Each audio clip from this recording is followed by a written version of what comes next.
Hi, Jake. I would like to welcome a new sponsor to the show. Oh. They're about leasing vehicles, but they're going to do it fairly. So they figured, why not call the company Fair Lease? It's www.fairlease.org. They will handle the entire transaction from start to finish for you. You can sign the documents from the comfort of your home or office. Nobody likes going to the dealership. Got to look at a guy who does CrossFit and intimidates you. Trying to tell you he's got to ask his manager who doesn't exist. His biceps are too big in that shirt. And he's not going to give you a fair market value for your trade-in. No. And they're going to make you bring the car to them to do the trade-in. That's right. Not with Fair Lease. Don't go to Intimidating Lease. Go to Fair Lease for cost-effective leasing. Drive now, pay later, zero money down, no payments for 60 days, flexible lease terms. You can choose from 36 to 60-month terms. So check them out at www.fairlease.org, Dan. This is Jasmine from Jazzy's Road, and today we're in sunny Florida. I'm about to meet Antonio Brown, and I'm here with my brother, David. What's good, guys? Let's go.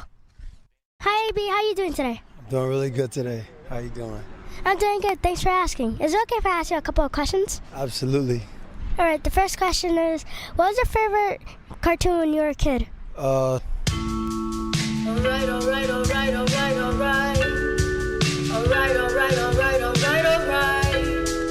I never listen.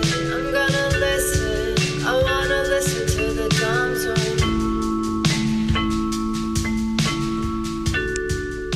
Fair Lease? Fair Lease. Not the brothers. Oh, no. Okay, the Fairley brothers. That's right.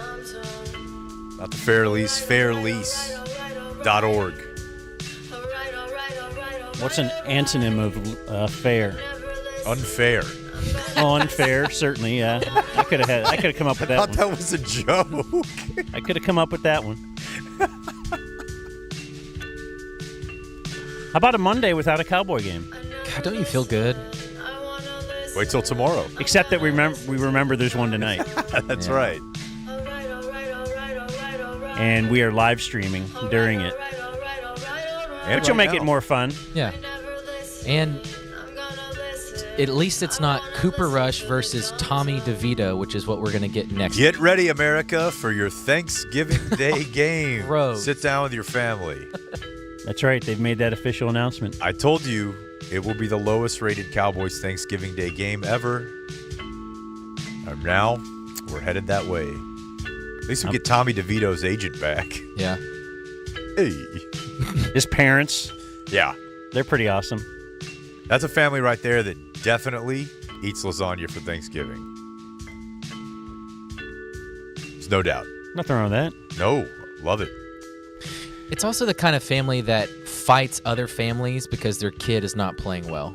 Like, I could picture him at a beaten-down College Stadium. His dad's fighting people because it's just Tommy threw the 4th interception of the game.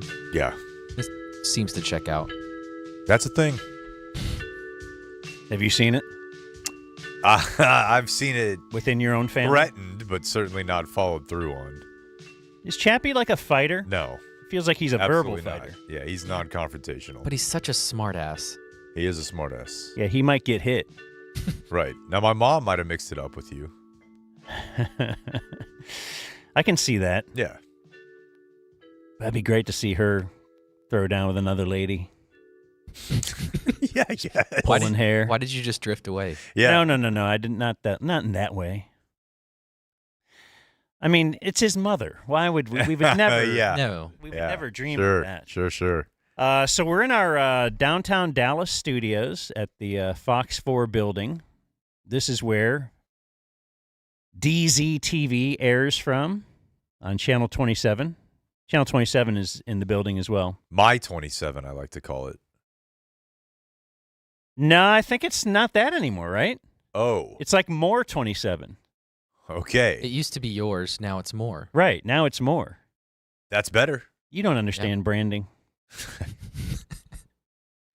Anyway, tune in tonight. Well, is it on during the Cowboy game? Yeah, I guess if you're really thinking this Cowboy game sucks, we'll be on DZTV, Channel 27 tonight. In our studio downtown Dallas, we have some sit-ins. We have Gil. What's up? who's here with, I believe, wife and brother-in-law. Yep. Is that what's going on? Were you, wife is on the couch. Were you guys friends before, or did you become friends after you got married? I would say more acquaintances before. You kind of knew him. Yeah. And you kind of wanted to keep it that way. Yeah. He's the guy that's having his way with your sister. And then now you're more friends, though. Yeah. Because when you get together for family functions, you're seeing, well, this is the least objectionable fare of other people to hang around with.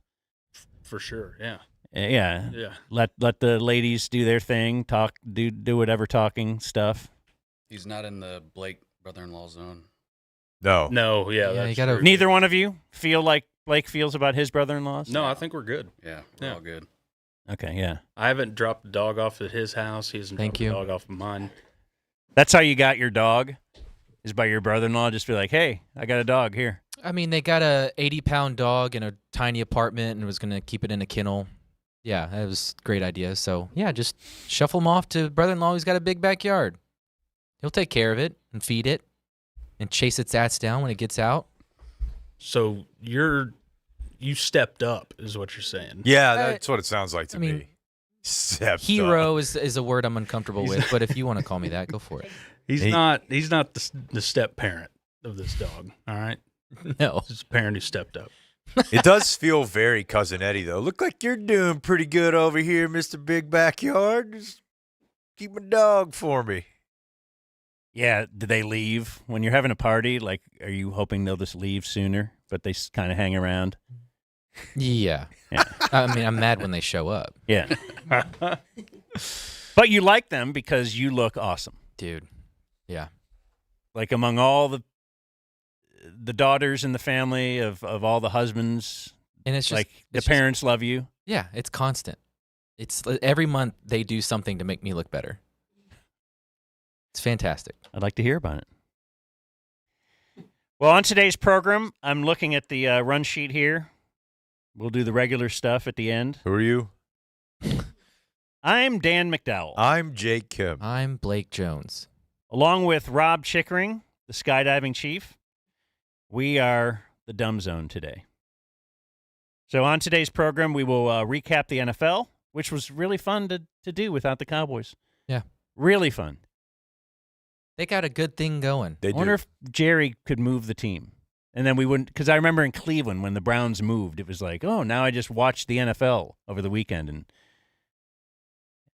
like if Jerry just moved the team, then you wouldn't have to worry about the Cowboys anymore. That's how I feel about college football. If they moved to the XFL, maybe they could compete. What do you mean? Well, since I was a little kid, since I basically went to college, I haven't really had a team. I was a huge Texas fan growing up, went to a lot of games, planned to go to school there, didn't. And then you're told pretty quickly by people who went to Texas that you're not allowed to root for them because you're a T-shirt fan. Mm. So now I just enjoy college football with no care at all, other than I kind of hope the Aggies lose, but I would hope that no matter what. But outside of that, I just love watching college football. None of it makes me upset. Unless you, Triple played something. put Yeah. $7 on something. put a 6-inch sub. Landry Locker will join us for the NFL recap as we can work in some preview for tonight's big game. Big game is it in Dallas? Nobody knows. Okay, yeah. It is. They're still trying to determine that. The Governor's Cup. It's a game for a schedule for human beings. Oh yeah, the Governor's Cup. Will Greg Abbott be there? Is it in a little chair? The cup. Or is it just a little chair? That is the cup. Yeah. I see on the run sheet Jake's jumper, or our 5-minute Mavs major. I like it. And we will look at the Tyson fight. But first, we have a weekend check. I could say much of our weekend, or at least part of our weekend at least, we were all together, as we like to be most days, most hours. We were all together at the Baylor Scott and White men's health event at the ballpark. And Dan and Jake got there with Elite Rides DFW. That was pretty sweet. It was really sweet because they said they were going to send like their bigger vehicle, I guess. Not better No bad necessarily. vehicles with Elite Rides DFW. Yeah, but what was this? What would you refer to this as? The one that we had, this is on the screen there, you'll see the one we took the first time. They're decked out Suburban. What we took was a Sprinter van. I felt like a rock star. Probably could have held 12 to 15 people. The guy had big stories about how the previous night, like that's what Elite Rides DFW is really built for. Yeah. Is the Tyson fight. Yes. Cowboy game, concert, big event. Tyson fight, certainly that. Yeah, so like a bunch of dudes went to the Tyson fight and I guess didn't get out of there till 1:30 in the morning. Yeah. And there was fights in the parking lot and everything. And We the have a lot on that later. Yeah, the Elite Rides DFW guy was telling us all about it. So anyway, what is it? 844-RIDE-DFW. Correct. Says here you could speak with their friendly team and reserve your ride today. So we'll see. In my experience, it's been pretty friendly. Yeah, the guys have pretty been friendly. very, And very friendly. If judging by his discussion of Friday night, they'll put up with a lot. I'm not endorsing the behavior. You ever get an Uber and it's kind of like messy and musty? Like For sure. these things are pristine. It's perfect. These are perfect vehicles. Elite even. EliteRides-DFW.com. That's right. Use the promo code DZ15. You'll get 15% off your first ride. All right, nice. It's a choice ride. My weekend's very boring, so if you want me to get out of the way. Sure.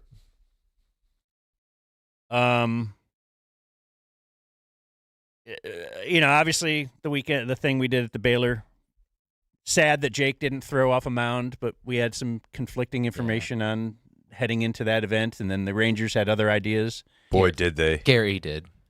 The Rangers are very tight on what you can do if you rent out. If you rent out a sliver of their ballpark, that's the part you get to see. Yeah. And, we and Baylor Scott and White found that out. Yeah, we did. And We were under the impression we'd be on the mound. And there have been great battles throughout history, right? You know, the Axis and the Allied, right? The Lakers and the Celtics, the Cowboys and the 49ers. But Dan versus overzealous senior citizen security guard is one that if they did put it in a public place, you should take an Elite Rides to. It wasn't a great battle because he just destroyed me. Yeah, but you came in with a lot of gusto. Yeah, you did. Hey, the guy says the tours start on the half hour. Like I run across the ring because I'm gonna. Yeah, you walk. He's like, you walk down there with me, And I got knocked out. and you stay down there for 20 minutes with me, and then you walk back up with me. Dan said, well, our tour is going to start now. Yeah, we got to go down now. It's going to be about 5 minutes, and we're coming back up then. And the guy said, no, you're not. And he's like, Dan does the Karen move. He's like, I'm going to find my contact here. I'm going to find my manager. Dude, they just went palms up, shrug. The security guard bodied you that morning, dude. And we walked with our tails between our legs back over me, and I was holding a glove. I had a glove. Yeah. Because I brought one for some reason, and Look they're like a like, take nerd. your glove. Now I'm just kind of pounding the mitt, walking through the health screen. And your rosin bag left chalk everywhere. They had I to be know. looking at you funny, like, why has he got a? There's not even a game today. It was, yeah. He just has a glove. It's just, What a dork. yeah, we did not get on the field. But I do think we saved a lot of lives through men's health and wellness. So I want you to keep your eye out if you're ever at the Central Market in South Lake, Okay? where I went and got my fish and produce over the weekend. And it was just packed in there. Every line, I don't do the self-checkout. I feel like I'm going to hold out as long as I can. I will if I really have to, but they will have a ton of registers open, and And what do we every call line those was like people 4 deep. who operate them? Huh? What do we call the people who operate those? The cashier. Yeah, right? there he is. Why? folks. What have I said? You said receptionist. You last said time. grocery Grocery store store receptionist? receptionist. We know what that means. So anyway, every line is 4 deep, and so I just got in. Even though I've just got a few items, I'm like, all right, well, I'll just stand in this really long line and look at my phone or something. And I have met Uh-oh. the goat of gross. This is not a lady. I did not fall in love with the receptionist. I met the goat of grocery store checkout guys. His name is Xander. So if you're able to get, like, I've never been in a grocery store checkout line where I wanted to go to the manager right afterwards and say, how do I vote for Employee of the Month? How is this guy not up on the wall? I'm trying to think of an analogy. Like if you saw young Billy Joel at a piano bar in the 70s, or maybe your 8U team, you were coaching, and little 8-year-old LeBron is on the other team, and all of a sudden he's scoring like 50. Like, it's unbelievable just what he saw. It's the way I can drive. Oh my! And you too. I'll give Blake this. How we see ahead 5 moves, and you can see that truck getting into the speed lane. So you know what? I'm going to speed up around here so I can get down there and don't get behind that truck, which didn't work today. I got behind the truck in the fast lane, the express lane, 56 miles an hour he's driving. What are we doing? Like, we're wasting your company's money, and I'm not about that. No. Think the driver cares about that? That's what I'm saying. He doesn't care. He's like, whatever, they're going to pay for it. I got all day to drive anyway. So the scanning speed, the bagging prowess. It's like it's the combine. He would scan the salmon and slide it into a plastic bag. Then he'd scan the yogurt, put it off to the left next to the salmon. That apples are on the bottom. Like the way he set everything up after scanning it, it was ready to just bag immediately in the correct. I've never seen anything like it, and I wish afterwards I wanted to have pulled out my phone to video him, but then I realized he was too fast. Our line was just humming through. It was a revolving door. Xander in Southlake, you are the dumb zone. Cashier of the week. Cashier of the week. Yes. You're great. Oh, wow. Like a kid, an older guy? Kid, 20s. There aren't a lot of Vietnam veterans named Xander, Blake. Alexander or something. I don't know. Okay. Well, I'm happy for you. Yeah. Thanks, man. No, I feel really good. I can't wait to find him again. Like, now I care more about this. Like, I just want to find his line. He won't be there for long. Right. Scooped up to the bigger leagues. Yeah, I don't know what that means. I don't either. But I would buy stock in this guy. Okay. He's thinking ahead, and he's treating this job, this is a mundane, boring, whatever. I don't care. I'm here all day. Doesn't matter. He's treating it like it's the most important job in the world, and that's what I like to see. So I had a birthday party to attend on Saturday night after our health fair. Kid? No. Best friend Sean. As I know Dan loves when you call someone your best friend. We grew up together, and it was at a brewery. How many best friends do you have? All of them. Okay, yeah, you're like my daughter. But it was really, really cool. There were 2 things there that, much like YouTube, I've been saying for a long time, well, why don't they just make this? One of them was they make seltzers that have no alcohol in them but do have THC in them. And somehow that's just legal. Greg Abbott definitely doesn't know about it yet. Yeah, how are we doing that? We can't sell Delta a 9. gummy with the same stuff in it? You can. Oh, you can? Delta 9s, yeah. And it's... You have some. Really? Mm-hmm. It's the same? Feels the same. Okay. It's legal for some reason. Different part of the I don't know. Yeah, is there something bad in it that's going to be bad for you that in the Not future? any more than regular cannabis. Okay. So that's nice if you're a hero like me and you can't drink beer without pissing your life away. So we are kind of proud of you. Yeah. Because you still... Oh, yeah. You got to take that edge off with something. Yeah, I mean, and it's not like a regular thing, but I was around like 40 people that were all going for the gold that night in their own way. How's life like this? Because I've found that it sucks when you are at a place with a lot of drinkers. Didn't suck for me. Okay. I liked it, but I think... So even you get that little but people that are drinking think they're funnier. Yeah, but there's no doubt that there's something to all of that. And I have some of your traits, but also I think you blame alcohol for the fact that you just don't like being around people. Mm. Like, I like going out and like laughing late into the night with friends, and you don't. Okay. So, That's how you have so many best friends. I had a little bit of that drink, but it was not enough to be like, I'm baked, man. It was just a little. Did you drive? Yeah. Okay. But we ended up staying until midnight. There was a bar across the street, and I went over there and had some 0.0 beers, and it was karaoke. It's funny Now, how that's the fun part of hammered people. because you'll just get up there. Yeah, well, yeah. So It's just seltzer is your god awful embarrassment and fantastic. But it's funny, you just said an old man thing. You're like, we were there till midnight, as if Yeah. that's like this huge thing. I know, and it Where was. old Jake might have gone out at midnight. For me, it was definitely a huge thing. Yeah. I felt terrible on Sunday morning. Just felt sick, and I told Blake, I was like, I should just be hammered if I'm going to feel bad on Sunday morning.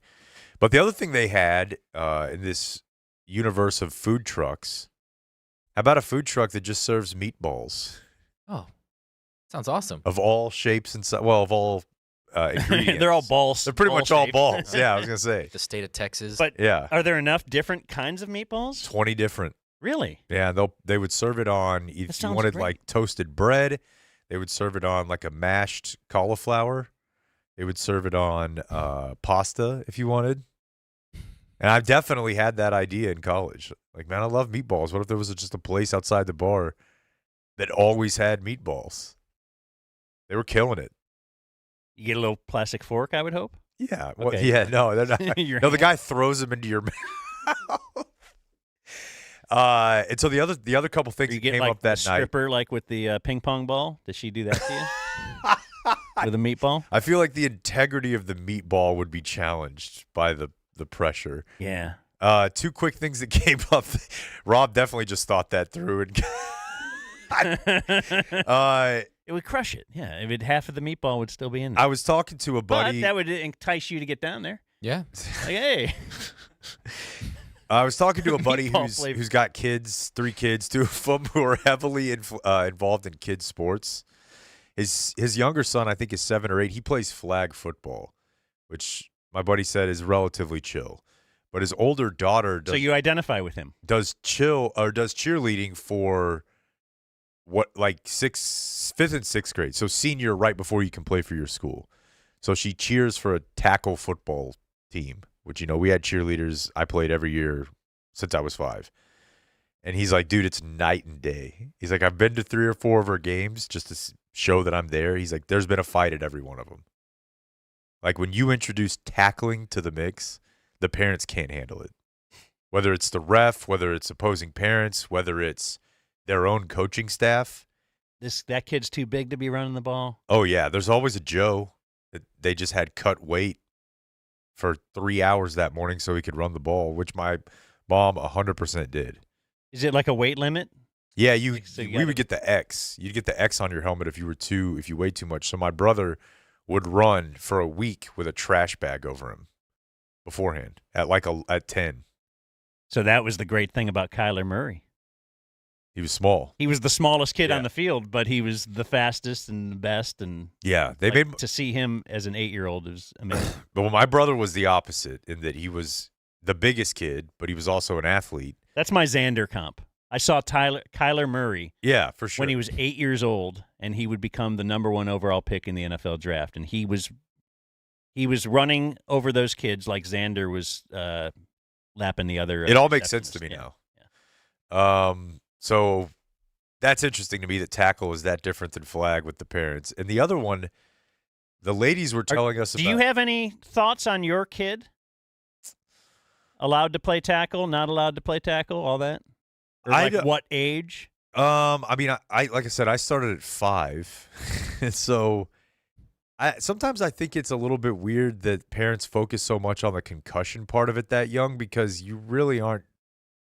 The How hits about- are pretty minor. Like, how is your legs and stuff? Are you? Some people are like, man, my knees. I shouldn't have played high school football. It wasn't worth it. I'm fine enough, Right. but definitely. I mean, I had friends who tore both ACLs, tore Achilles, but the concussion thing. I mean, I had a few, but I think you also have a few just being a young male. Soccer has a lot of concussions. Really? Oh, women's soccer is like the highest incidence of concussions of any sport. They fall a lot. Oh, clumsy ladies. But no, I mean, I think I have no problem with him playing in junior high. Now, the one problem he might have a doctor tell him he can't, given that whole skull surgery thing. situation. Yeah. Yeah. So the other thing I wanted to just run by you guys was something we heard the ladies talking about on at this birthday party, and I think this would track for a lot of friend groups. But they're planning a ladies' night, which just means get drunk. And sometimes they decorate Christmas cookies. Sometimes they buy vibrators, whatever. But the idea is that they all go over to one of their houses and to party. But everyone has to do a PowerPoint presenting to the group what exactly they do for a job. What? Because you will come to learn you don't really know what most of your friends do. You kind of hear about it, but you're like, what does your company do? Like, I have friends that I've been friends with for 25, 30 years, and I couldn't really tell you what they do. Because you don't care. You don't care, but you spend a lot of time with these people. They'll call and tell you, hey, that I can't get pregnant, or I lost a baby, or I'm getting a divorce. But if you said, what do you think I do every day? Most people have no clue. So I feel like this would apply to a lot of groups. Just get your boys together and actually, like you're at work, try to put up a PowerPoint presentation. But is this a girls' party, you say? Yeah, but I think it would apply to a lot of... Okay, yeah, I was going to say, though, that's almost a way to shame the stay-at-home moms. I don't know that we have any of those. Okay. That probably happens a lot, too, right? Like the working ladies, I'm sure that would be. excommunicado. They all look down upon the Yeah. stay-at-home mom for sure. Yeah.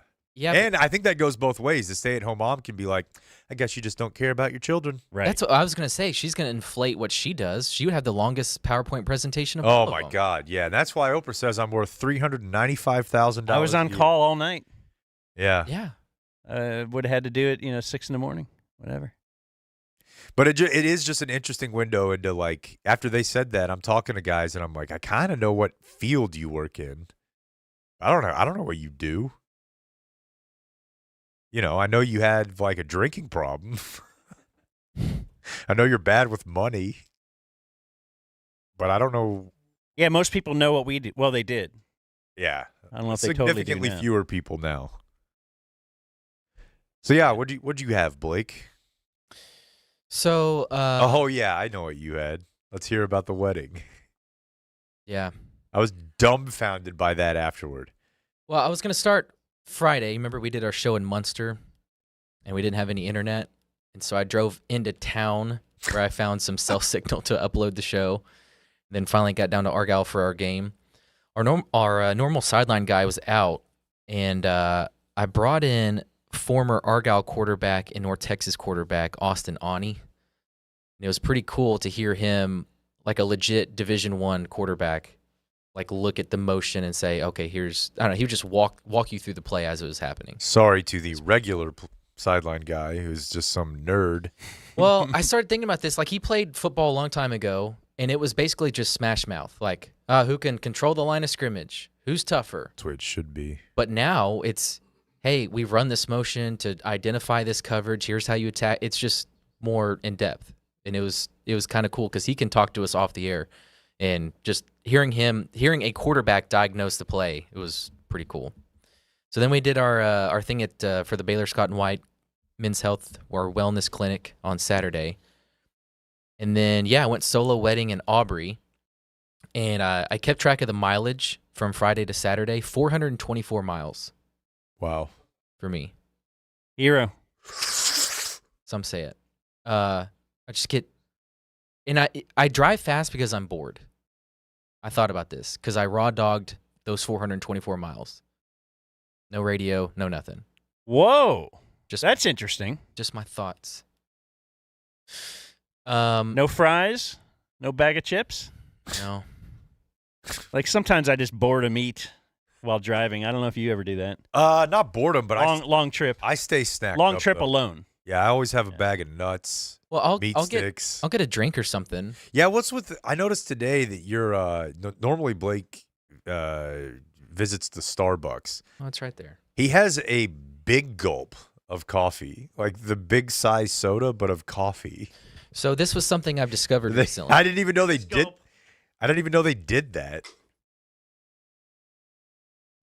Do you have something? No. Oh, I'm I thought you just had a doing my personal things over here. big gulp of coffee in your backpack. No, you guys got me.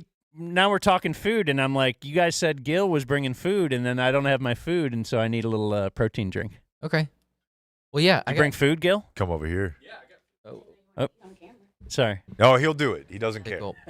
Well, I'll toss it over to you. You want it? I don't need. I'm the not food going right to now. toss. I'd prefer you That's not. a terrible idea.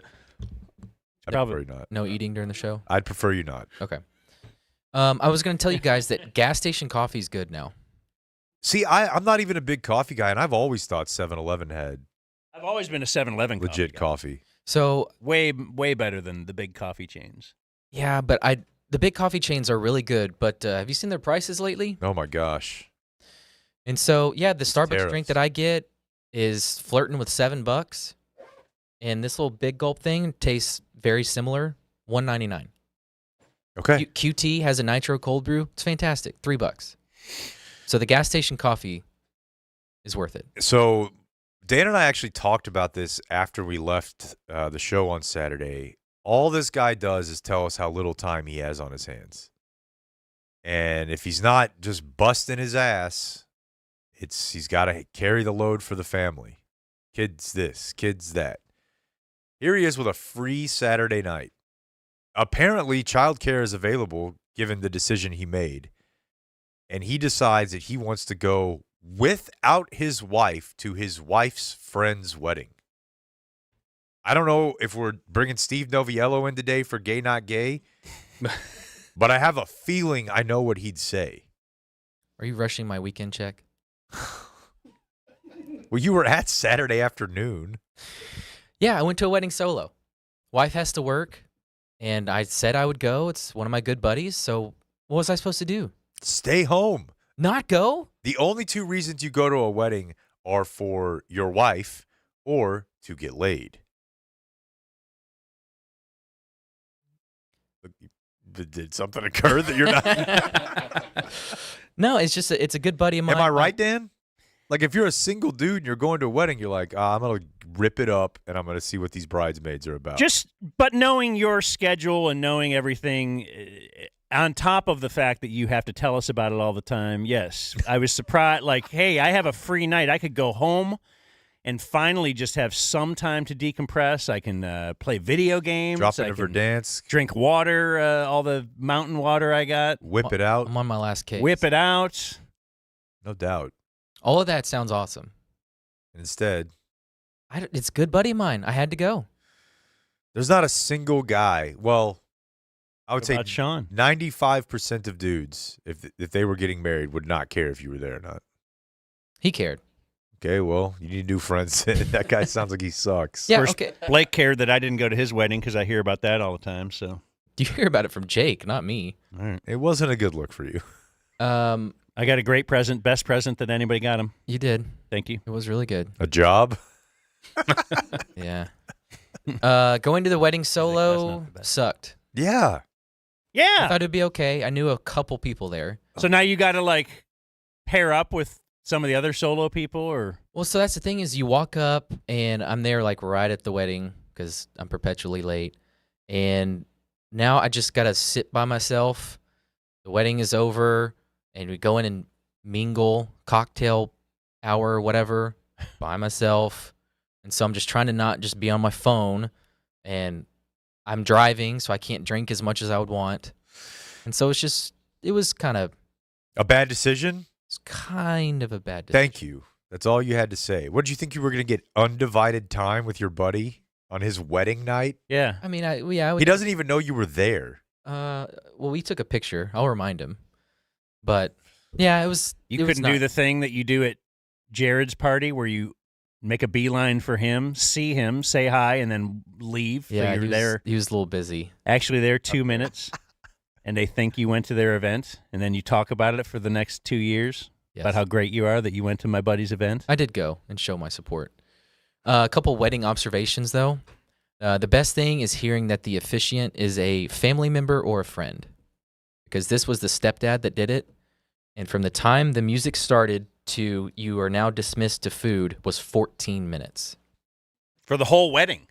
The whole walking down the aisle. Excellent. You take this That is pretty bride, solid. all this kind of stuff, because he's nervous. He doesn't want to be doing that. 14 minutes. It was Yeah, we had awesome. a Catholic wedding in a Catholic church. Horrible. Which is like 7 hours. Horrible. It felt like it. No, I mean, I've been to a couple, and No it's air at least an conditioning. hour.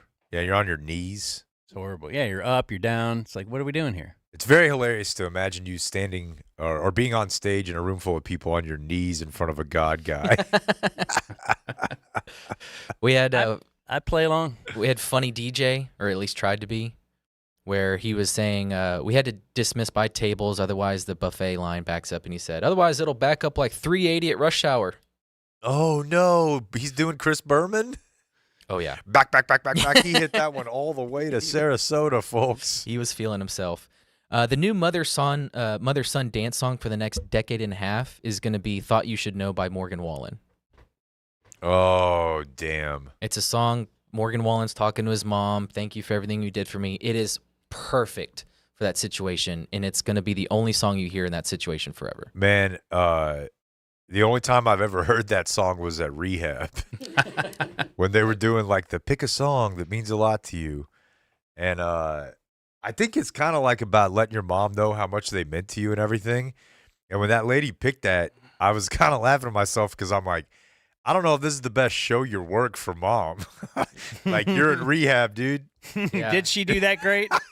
Hey, I just want to thank you Yeah. for everything you did for me. Morgan- That landed me here. Morgan Wallen's talking about being on tour and being famous. Yeah. Yeah. Like, yeah, I just want to really, really appreciate everything you did. So Rhett Miller has the preeminent engagement song, right? Yes. Dedicated it to me and my wife once. Well, I bet that was emotional for you. It was pretty awesome. And then finally, no one loves the Did you have sex spotlight. that night? This was back then, bro. The answer is how many times? That's right. Or the question. Hell yeah. Yeah. This will never change, honey. Right. We have audio of him saying that. I know. We're going to do it every night when we're married. We're not going to be married 10 years like that. You hear Dan saying he's been married a long Yeah. time and they never do it Not anymore. us, not me. Oh, my gosh. It'll be great. And finally, no one loves the spotlight like the father of the bride. Oh, my God. Any chance he could grab the mic, he got it. After Yeah. the best man speech, which was great, he had to say some words. After the dance, he had to say some words. I mean, in a sense, I kind of get it because you're basically dying. Like, there's no use for you left. That's your last event. Yeah, like you raised a I don't know. You're happy that off that financial teat, right? Yeah, but I bet you a lot of dudes. There's no when more. they're You're really not off going, my phone plan now. Well, most of them stay on now. I'm saying if she gets married. Uh, Yeah, that's what I'm saying too. Oh, you're saying my daughter goes and gets married, she's still going to be on my phone plan? Oh, I you're think- nodding? What do you? Oh, I think okay. there's a very good chance of that. We're It's- both on my parents' phone plan. Oh, it's the- really? It's the weirdest thing in the world. So your parents just added her. Basically, yeah. It was cheaper. That's what everybody says. It is. My Now, mom is on my because phone plan. it's cheaper, I'm sure you reimburse your parents every month for that bill. Yeah, I do IT work for them, all kinds of stuff. yeah, there you go. That means, yeah, he You know what that's like? sets up their internet password. That's pay like for the internet at that's I ba- also do IT work for my Yeah, mom. right. That's basically the same thing as like giving somebody a gift that's just a coupon for a free back rub or whatever. You're like, look, I got you something. Yeah. No, this is very common. TC's on his parents' plan. He didn't pay them for that phone. I'm pretty sure I remember George saying that his sons. And now it's going to be subscriptions, YouTube TV or Netflix or whatever. They'll never get off that. It's insane. But no, I think for a lot of dads, they'd rather keep paying the bills than be rendered useless because that's what you are.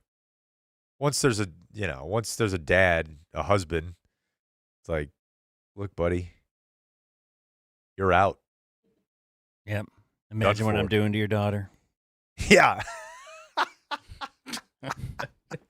So give him his moment, If he wants to be a couple whiskeys in and get up there and be like, I never thought she'd find someone good enough for her. Still hadn't, right? Am I right? Go for it. Enjoy the food I paid for. 100% you're learning who paid for it and being reminded of it, right? Do we still do the father of the bride pays for a wedding? I don't think that's a thing anymore. It is. It's usually. I'm hoping it's not. I think it's mostly. In my case, I feel like it was split up, but he covered most of it. Well, that's good for you. Well, it doesn't really matter to me. he was either going to pay for all of it or my parents were going to chip in. But whatever he was going to pitch in was the budget. Mhm. I'm not paying for it. Right. That's the one Yeah, thing. yeah. You really want that sandwich now, don't you? Now I'm thinking about that sandwich. So, Do you want a break now? no, are you done? Yeah, I'm done. Okay. So let's talk about the Tyson fight. We do want to mention that it's brought to you by Cane Rosso. Is this 1 week from today we're going to Cane Rosso? It is. We will be at the Cane Rosso in Carrollton Monday, noon. What are we doing there? Our show. Okay. And Eating pizza. possibly let you adopt a dog. There will be adoptable dogs on site from Cane Rosso Rescue. That's a big part of their operation. They donate a lot of money. They run a rescue. Jay Jerrier loves the dog. He does. And like Cane Rosso means red dog, doesn't it?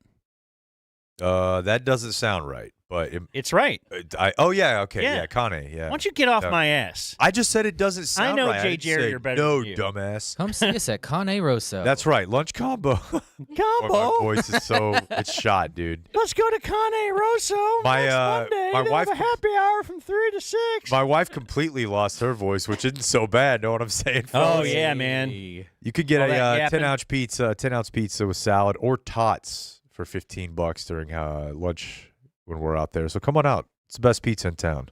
Dude, they got a happy hour with a $10 margarita pizza. Fantastic. Holy shit! $5 house wines. Julie will be wasted. We'll be there. Mm-hmm. We'll be there a week from today. And $3 Peroni and Miller Lite. What's Peroni? It's an Italian beer. Oh, okay. Yeah. So somebody's fired up about that. Yeah.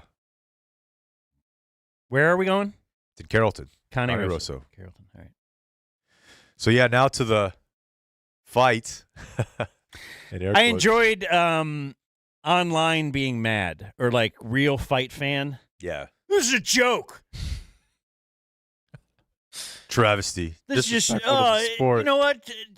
Like they just figured out Jake Paul is just this big blowhard promoter that doesn't Yeah. really have anything behind it. Mhm. Like, welcome to that world.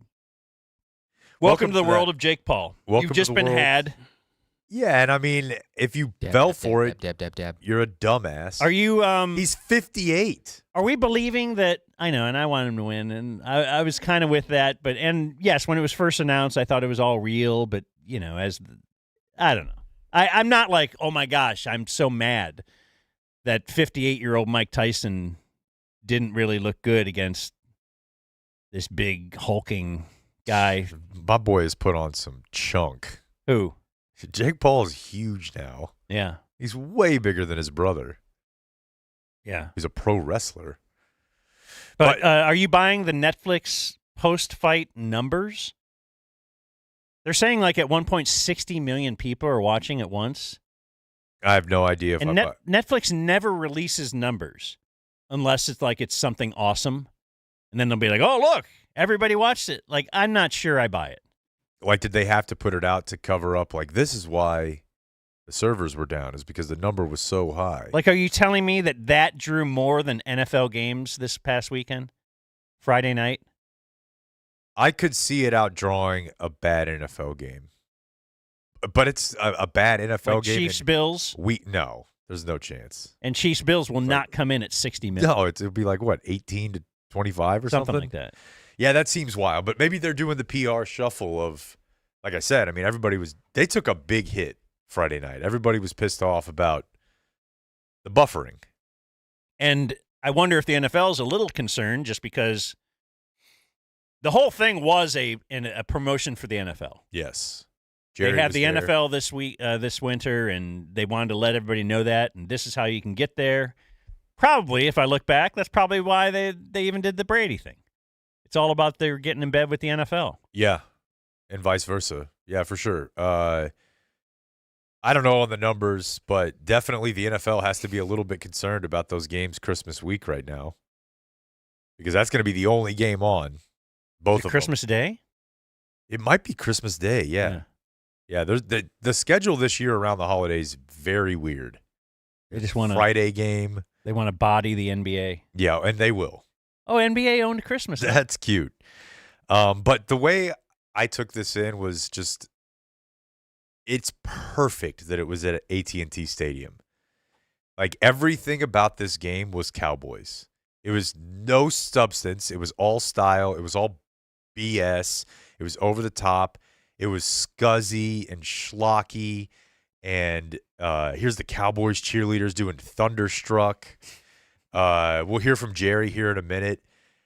Pursuant to your hat today, the upside-down dumb zone had to be the most upside-down Dallas hats in one place in human history. Like, if Danucci wanted to set the Guinness record for that, it was just a douchebag affair.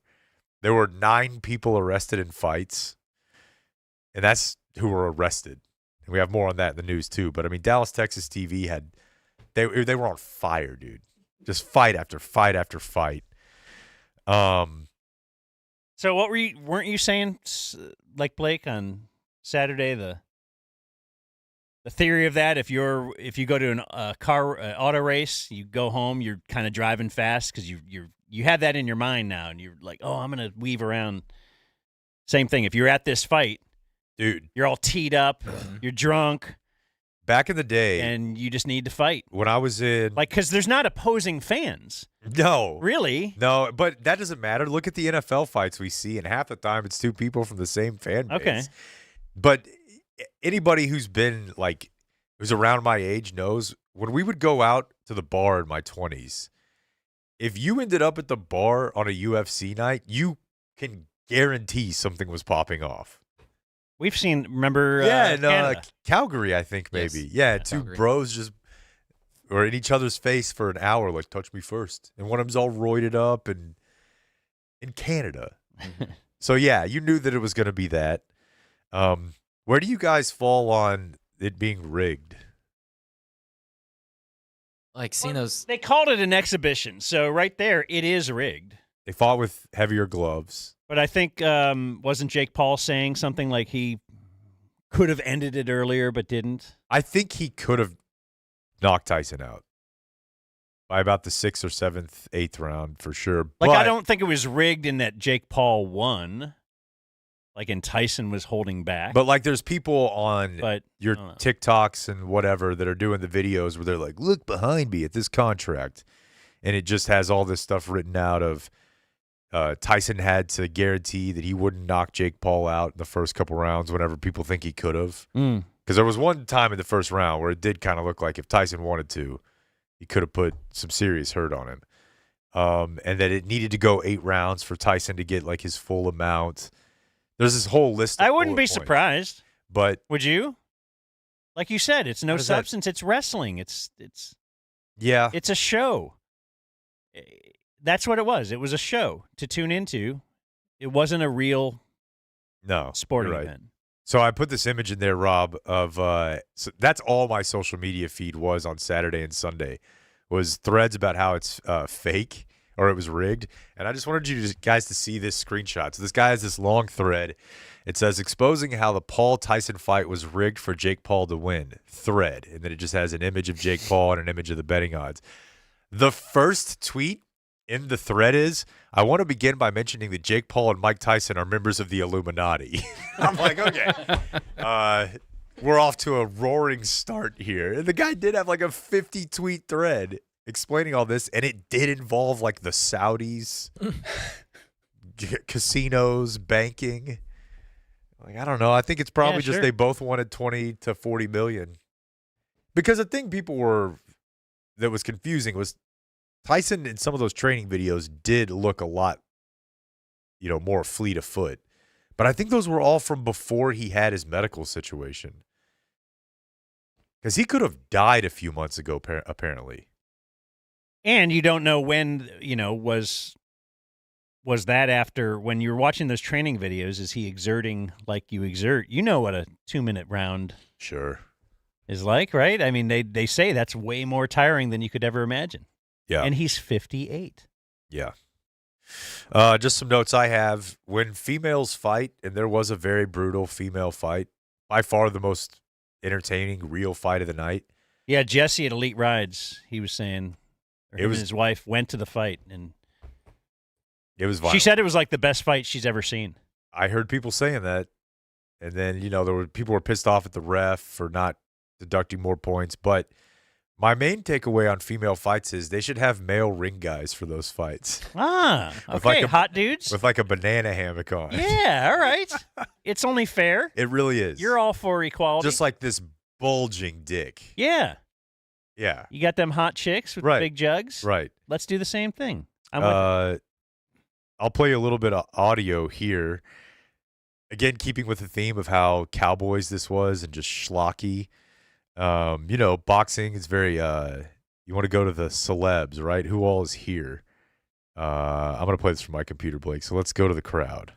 And sports superhero and a Canadian. Gotta love Sibaloo. Okay, I don't know who Sibaloo is, but I'm looking. Josh Duhamel. I think he's an actor, Josh Duhamel, but I couldn't place him. Joe Manganiello. Don't know it.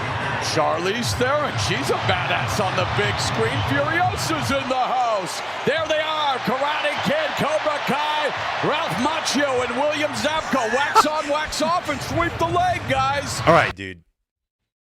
This guy's a William lot. Zabka? Like, I know they have Cobra Kai, but that show was, I mean, that is a legitimate C to D list celebrity. Yeah, I think I booked him for the show once. Yeah. With just a DM. And he was very weird. He was fired up to be on. Shaq was there. They hit that. Let's see. Joe Jonas is in the house. Maybe Okay. I'll make a visit to the Waffle House. That's my favorite Jonas Brothers song. Don't know what that Micah means. Parsons of the Dallas Cowboys, representing the hometown squad. The one, the only, Shaquille O'Neal. Shaq's a big deal, but he's also And lives here. It wouldn't be a party without Rob Gronkowski. Dude, Gronkowski will be anywhere. That doesn't mean it's a big deal. Same with Shaq. Yeah. Like, come on. But they're trying to hype it up like they've got, Beyonce and, I don't know, Tom Cruise there. It's like, it's William Zabka and Shaq. It's not. I wonder if Chris Gronkowski went. I wouldn't be surprised. Yeah, we'll find out. I would He's not gonna be join us surprised for at a all. feature. Greg Abbott was ringside. Oh, really? Yeah. And you know who he was sitting next to? Lawrence Cole, who was one of the judges. Ah, Good friend of mine. Yeah. yeah. Who actually told me after my fight, you should pursue this. He's like, Okay. I think you got something here. I feel like that's not a humble No, not at all. brag at all. That's just a brag. It is. Yeah. So Jake Paul's entrance was to I Can Feel It in the Air Tonight, the hangover Funny. Yeah, where Tyson punches. but it was way too long. It was very long. Like, that's a bad place to be in entertainment when you plan something and it's 2 times too long. Let's see here. Now I'm going to go to the audio, right? So they had Jerry on in between a couple fights with the Playmaker. Let's welcome 2 very more special guests as well. The owner, president, and general manager of the Dallas Cowboys, Jerry Jones. Good to see you, sir. Good evening. Well, it's great to be here and great to be here with everybody, guest of Netflix.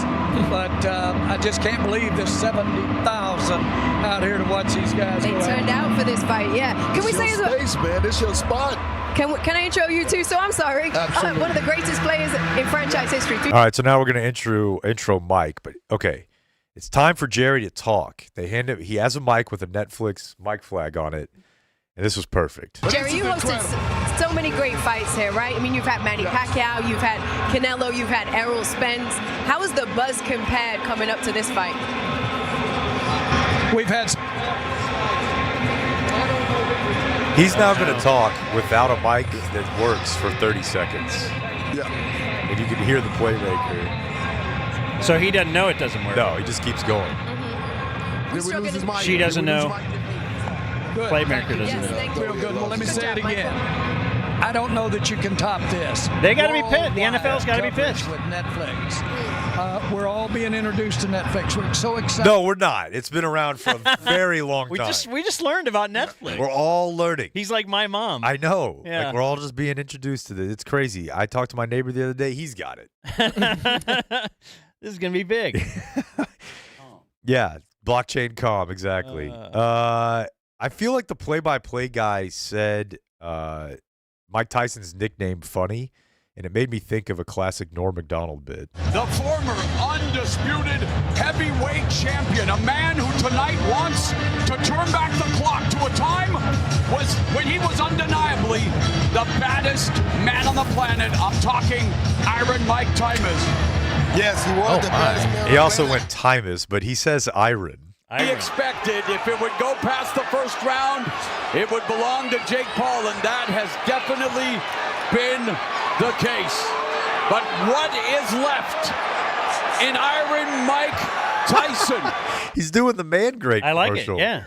It is 100% made in America. Cast iron grilling grits. Iron. You don't pronounce it iron. That's what everybody tells me. It's the iron horse. Like Lou Gehrig was the iron horse of baseball. Yes. The word I-R-O-N is iron. No, iron. Iron. The announcer sounds kind of like excited Tom Green. That's the voice inflection. Yeah, I'm okay. getting. Let's listen to that again and see if I. And last thing for me, Whoa. Don't you think? Definitely. That's what I'm thinking, yeah. Definitely. We talked about this in the lead up to the fight, but the number of times they mentioned this thing was over before it started, and here's why. Tyson taking punishment here in round 3 from Paul. Taking bad punishment. Mike does not look good right No, he now. does not look good at all. Shout out to Rosie Perez. Very Does confusing. not look good at all. His age is showing. Yep, he's about out of left. Final minute. Mike By the way, this is like the third round. Tyson said this fight reawakened the beast inside. It gave him something to look forward to. He's in a much better place mentally. He's in a great place with his family. Not good. And yet Mike Tyson said, no, I want a challenge. I want to see what I'm capable of doing. Now, let me tell you something. You don't get to the world championship or be the world champion by being a good dad. Right. Nope. Good relationship with your kids, not a recipe for success. Mental health in check, not a recipe for combat sports success. So is they're like, Mike's just in a great place. His kids love him. He's secure financially. He's just getting pummeled over and over. Like, he's centered. He's grounded. He speaks to a therapist. He's grateful for his life. It's just mouthpieces flying out of his mouth. It's like, yeah, well, that didn't work at all. I enjoyed the announcing booth. It was another thing that people were making fun of on Twitter and stuff, and it didn't make sense, and that's kind of why I liked it. Well, she is like boxing lady. I know, but like she sucked. She wasn't good at it. She would have her first comment, I think, came in the third round. It was like, and then Roy Jones, not really good at it either, but funny. Like, it was funny to have those two in with this over-the-top guy who sucked all the oxygen out of it. If you didn't talk, he's got stuff. So he's got tons of bits, but then you got like a real legitimate Hall of Fame type boxer, like to lend some legitimacy to this whole thing. And then Rosie Perez, who we haven't seen in 20 years, or I don't know. Yeah. I loved it. The Roy Jones thing that was funny to me was, I don't know. I imagine he calls a lot of fights, but it was funny to me that by the end of the first round, he's like, Mike Tyson looks terrible. He can't move out there. He looks 100 years old. It's like, well, you're not going to try to sell me on right? watching No, the rest of this. No, he wasn't. The other guy was round. the salesman. Yeah, and he's just like, this is terrible. The play-by-play He's guy. awful. Here's the last one I have. This just made me laugh. It felt very baseball. And last thing for me, I saw so many fathers and sons, people who saw Mike Tyson and his prime now sharing tonight with their children. And maybe that's the best takeaway from this fight as we go to the highlight of the fight. Yeah, just think about the children and the fathers That's and the the best sons. thing. So yeah. special. You know, there's having a catch, there's your first beer, and then there's watching a YouTube influencer beat the shit out of a 58-year-old in front of 80,000 people. Like, it's just about fathers and sons. Think of it. And that's not a good experience for that because the kid is probably like, yeah, Jake Paul's going to whip his ass. He's better. The dad is like, no, you don't understand. This is Mike Tyson. And then he walks out just dabbing on his And whips dad. his ass. Yes. Hey, loser. A Told you. YouTube guy. You said this guy was good. Right. Dad, Tyson sucks. Just trying to put it in the context. The biggest takeaway for me is what this means for families. I was like, okay, dude. Yeah, I mean, it's like you saw Emmitt Smith play a game with the Arizona Cardinals. Right. Yeah. Can you believe it, son? Like, no. Yeah, no. Why is he there? What's he doing? So it's like you saw Aaron Rodgers play for the Jets. Mm-hmm. This is the key to Romo just getting into the booth. That's Jerry's genius. I said last one, but this one's actually from the press conference. And I've now watched 2 or 3 boxing press conferences in the past few months, and I'm convinced that they intentionally make their audio sound terrible and overmodulated. Like, I thought the other day at the pre-fight hype, it was because they had the bass up for the music. It just always sounds like this. And this is the clip you were referring to of Jake Paul talking about Tyson as the fight went on. Hey, Jake. Andreas from ESPN. Why? Can you talk about the opening minutes when you see Mike cross the ring from you? He's giving his peekaboo style. He's coming forward. What were your initial thoughts? Because it seems surreal that you got in the ring with Mike Tyson. Yeah, I was just so prepared. I've gone through the moments. This is how so the many audio times. was? Yes, and I went to like 4 different sources. Okay. You know. Around round 3, Mike seemed to be running out of gas a little bit. You were working the jab really well. At any point, did you start to take your foot off the gas just a little bit because you noticed he was tiring out? Yeah, definitely. Definitely a bit. You know, I wanted to give the fans a show, but I didn't want to hurt someone that didn't need to be hurt. Ouch. Did you feel Mike's power at all? No. God. That's tough. You're doing charity. Yeah, and whether boxing that's for Mike true or Tyson. not, I mean, I think it probably was true, but It's what it looked like. if it wasn't true, then he's obviously just pumping himself up by saying that. It's what it looked like, I'll tell you that. But I can't see Jake Paul just pumping himself up. No, but, you know. He wouldn't do that. I think I kind of like Jake Paul. Sorry to report. He's good at what he does. He's very good at what he does. He's very, very good at what he does. And he's an innovator. And he's from Ohio. By the way, Ohio, the home of the 15-0 Cleveland Cavaliers. That's right. Can't be stopped. Will they lose a game? What's the record? Is it 24? Golden State a few years ago? Yeah, but so in a row? Yeah. Yeah, but it wasn't the start of the year, right? No. Oh, it was? Golden State started the year 24-0 one year. Oh, I didn't know that. During their big run. But I don't know if that's the record. 73-9 year. Hey. I mean, there's no way to know, and that's why I'm just kind of asking. Yeah, no, don't know it. All right, you want to take a break, eat that sandwich that Gil brought, and then we'll talk to Landry Locker and talk about tonight's football game and around the NFL stuff? Yes. That's what I wanted to hear. The Dumb Zone. What do you want to promote real quick? Dumbzone.com? Where people can go, subscribe, and Yeah. If you get missed the promo codes. Yeah, missed anything on the show, all the segments are uploaded there. Our events page will let you know where we're going to be at. A little DZ TV section if you're a subscriber. Promo codes, all the fun stuff is happening at dumbzone.com. And more. Although that was probably pretty much it. There's not a lot more, Yeah. actually. It's pretty boring. Yeah. The all-new dumbzone.com. NFL Talk today will be brought to you by Frankel & Frankel, personal injury attorneys, 214 or 817, all threes. Just remember that phone number. Oh, my God. Sorry, we're eating during the break. Frankels get it. Yes, they do. They get it. They have the experience and knowledge to win in the courtroom, and they'll work tirelessly to maximize your outcome. The Frankels, they got a lot of experience. When you call, you're going to talk to a partner, not just some spare. They're family-owned, client first. Check them out, 214-817-333-3333. When you're in an accident, you're in a bad spot, call the Frankels. Make it easier. Hey, Claire, you remember that one time the Frankels got me that huge car accident settlement? Oh, Cornelius Falcon, how could I forget? Yeah, that was super dope.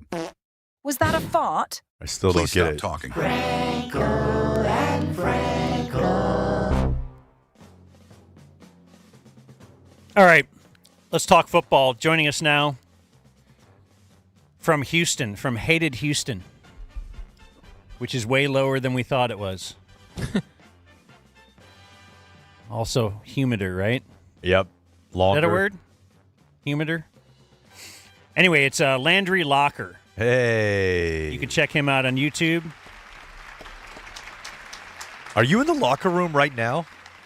We're in the locker room, man. I love it. It's a little setup. It's the Zoom's a little smaller, but the YouTube it captures the whole moment. This sign lights up and all that type of stuff. So yeah, gotta Got a vibe in here. I I like love it. y'all's vibe. I'm enjoying watching the commercial break, the studio. I got a lot of crap in there. Well, yeah, we call them like decorations. Gifts. Well, from valued listeners, but we don't have Well, a cool name. yeah, that Like is the true. I think locker y'all's name room. is cool. I think y'all's name is cool. It was low hanging fruit. There was no other option at that point. Like, We did have another one, but we don't have that one. So who are you fighting with today? Your former radio station, Evan Grant. Who do we have in the crosshairs? no fights, no nothing. Evan Grant. No fights. Just living the good life, man. Living the dad life. Got it. Fighting with the Cowboys, I guess tonight will be that. But no fights. Nothing big. The Governor's Cup, Landry. Yeah, I didn't even know that was a thing. I actually found that out. I was on with Machado and Saad, and This is I did also not know how that I was a found thing. that out. Okay, so so I'm not. I don't feel too stupid. No. I've yet to see a picture of it though. I've tried to track it down. I can't find what this Governor's Cup trophy looks like. Has a Wikipedia page, but that appears to be about it. I thought you said it was a gold wheelchair. I said it was a wheelchair, but I don't know if it's Well, I mean, gold. don't you think it should be gold, silver, Silver, yeah. platinum, wheelchair, whatever? He presents it. He goes out there and presents it. Pigskin wheelchair. Yeah. You're horrible. Anyway, He could have just stayed in town, right? Present it. Yeah, he was sitting there with Lawrence Cole at the fight. Paul-Tyson. Yeah. I heard y'all break that down. I'm glad y'all actually have an appreciation for what the hell that was. Yeah. I whatever. Like It's fun. Exactly. Like the train wreck is part of the memories. Like people were acting like they paid $80. Like I've paid $80 for pay-per-view back in the day and been way more disappointed than I was with way less entertainment value than that. Like what were you really expecting? There's like, it almost like baffles me. I can assume that you're turning on like the hot take shows like ESPN and they're just talking about what a disaster it was and disgrace to boxing and all that. But I like that y'all actually appreciated that for what it was. Surprised y'all didn't go. Busy. Yeah. So busy. It was too late for Dan. Well, I was busy sleeping. I'll tell you this. Had it been a 2 p.m. fight, I think he would have gone. I didn't see the fight the night of because I fell asleep in between the been third and fourth fight. Curtains Got up drawn. and watched it in the morning. When do y'all go to bed? I typically 8:45 or 9. But we get done more before noon each day than That's something like that. I guess I used to. So are the Texans actually good? They're good, but the offensive line is a real problem. There's been a lot of shuffling. It's one of the worst offensive lines that we've seen. It was actually better last year when they had like 14 different starting lineups. And now they pass blocked better last game, but they couldn't run block. And it was basically the opposite of that. They haven't scored a second half touchdown since week 6, and that was against the Patriots. So the second half has been very, very bad. But they're good. The defense can be elite when it's fully healthy. I think the defense will be good. The best player, Will Anderson, likely not going to go today, but they're good. But the offensive line is bad, and they might be very dependent on Nico Collins, who's missed the previously mentioned stretch. So that has a little bit to do with it. But they're a rough watch right now, and I feel like it's the line has dropped to 7. And it just feels like kind of a weird game, even with Nico Collins coming back. Feels like it's good that they're in the AFC South. Very, very much so. And the Colts actually won yesterday, so they've had the benefit of being in the AFC South to where, and I mean, that's really the story of their life. Like, no matter what has been the AFC South. They're the best team in a bad division. But yeah, they're very fortunate to be in the AFC South. This is almost like a must-win game for them because they have 3 easy games, and then they have the bye, and then they're going to play the Chiefs, the Ravens, and the Dolphins in a 3-week stretch. So they could actually wrap up the division in the next few weeks. But they're not bad. They're not great yet right now. I know people were critical of the OC, at least towards the start of the year. So they went, Dan, to the Shanahan tree. Let's just grab a guy who worked in Washington, Denver, San Francisco. Football Focus. He worked at Pro Football Focus for 2 years. Oh, did he really? Yeah, he was actually like one of the tape crunchers at Pro Football Focus. His name's Bobby Slowick. I don't know. Can y'all hear the drops when I play it? Damn it, Bobby. Damn it, Bobby. King of the Hill is like that one's, it's very. That one's killing it for you. People are almost for his job, but yeah, it's kind of going for the Shanahan tree, and it really hasn't worked out. I think a lot of it's the offensive line, but yeah, he's definitely the most hated guy in town right now. He's been bad. He's been rough. So they don't all just immediately work out, Dan, because we spend a lot of time thinking about who the next Cowboys head coach will be. Yeah, Belichick, right? Well, that's what we're hoping. Dan will have to change his pants, but yeah. Tyson, offensive coordinator. Mike. Put Tiger the second I want it all. or something. I want it all. You guys want to go around the NFL, or do you want to preview tonight's game more? No, I mean, but let's go around the Cowboys. NFL, and I'll work some Cowboy-Texan stuff into that. As we look around the NFL, both our knockout guys still in it. Yep. Yeah, I saw them tweeting each other. Yeah, both picked the Lions. We had like 700 people, 700, 600? Something like that. In our knockout league to start the year, and we're down to 2.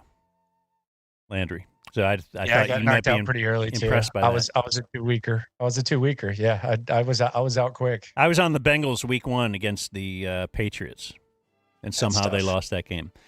Anyway, we could start with last night and the Bengals down 21 at the half. They battled back to tie it, so of course they won because momentum. Oh wait, they did not win. Yeah. Actually, their kicker missed another field goal. Ew. A lot of bad kickers, man. Dude, I was going to tell you. Bad weekend for kickers. Rough weekend. It feels like it's been a couple weeks now.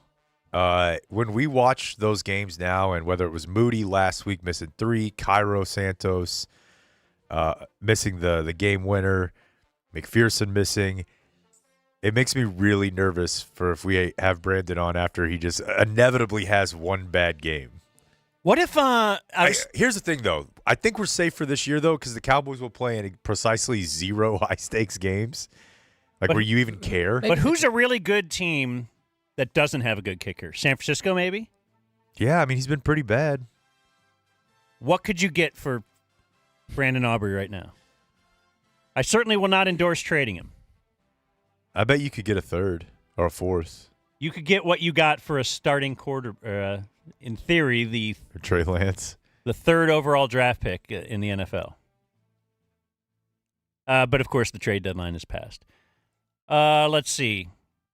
Oh, so in this game, J.K. Dobbins won it, 29-yard touchdown to win it. And it just got me thinking more about how the Cowboys are so behind the NFL. Like, they thought they were with the rest of the NFL. Like, you know what? No running backs. We won't care about the running game at all. And, some teams are like, you know what? We got to care some. Yeah. And J.K. Dobbins, possible comeback player of the year as well. I mean, he was almost aborted. That's right. He's comeback player of the everything. It's a true story, Landry. Gus Johnson told it once. Did he tell that? Yeah, he's a miracle baby. Gus Johnson, in the middle of an Ohio State game, after J.K. Dobbins had a big run, just decided to share that note. That was the bullet he took? Yeah. The bullet point? Yeah. Okay. It is crazy the Cows didn't get in this running back market, though. It was like for Jerry not to understand a buyer's friendly market is kind of sad for someone who prides himself and is really, really good at business. Yeah, again, it's like they just listened to the last guy, right? And it was, hey, you guys invested too much in running back. This isn't the way the league is headed.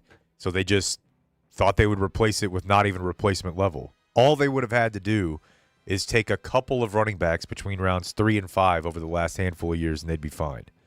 They'd be fine enough, but they don't. It's kind of saved the Texans. Like the Mixon was kind of a fallback plan. I think they might have liked him more than Saquon had he been available, but they were in on Saquon and he wanted to go to Philadelphia. He got more money. And then Mixon, they signed Zach Moss for some reason in Cincinnati. And then Mixon ended up falling here. If not for Mixon, I don't know what we're talking about with the Texans right now. And he actually missed some games, but he's just he's like the number one leader in the locker room. He's the straw that stirs the drink when he's out there. Like as far as the offense, the run game has overcome a lot of the passing falls. So they actually got in the market as well. And I still didn't think they did enough. I think you need multiple running backs. Like I'm always the draft a running back guy, no matter how early. I just a big running back guy. But this year was just a no-brainer with the buyer's market. I'm shocked that the Cowboys didn't get into it. I know that's one of the more polarizing topics. But if you would have known Dak Prescott was going to get hurt, you would have done what Jerry did. So maybe Jerry gets the last laugh in this. What do you mean?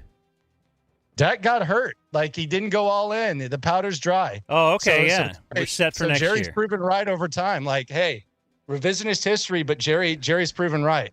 The Mingo fourth-round trade doesn't help, but yeah. No. Pretty new. It doesn't. Is that me? Yards rushing. Oh.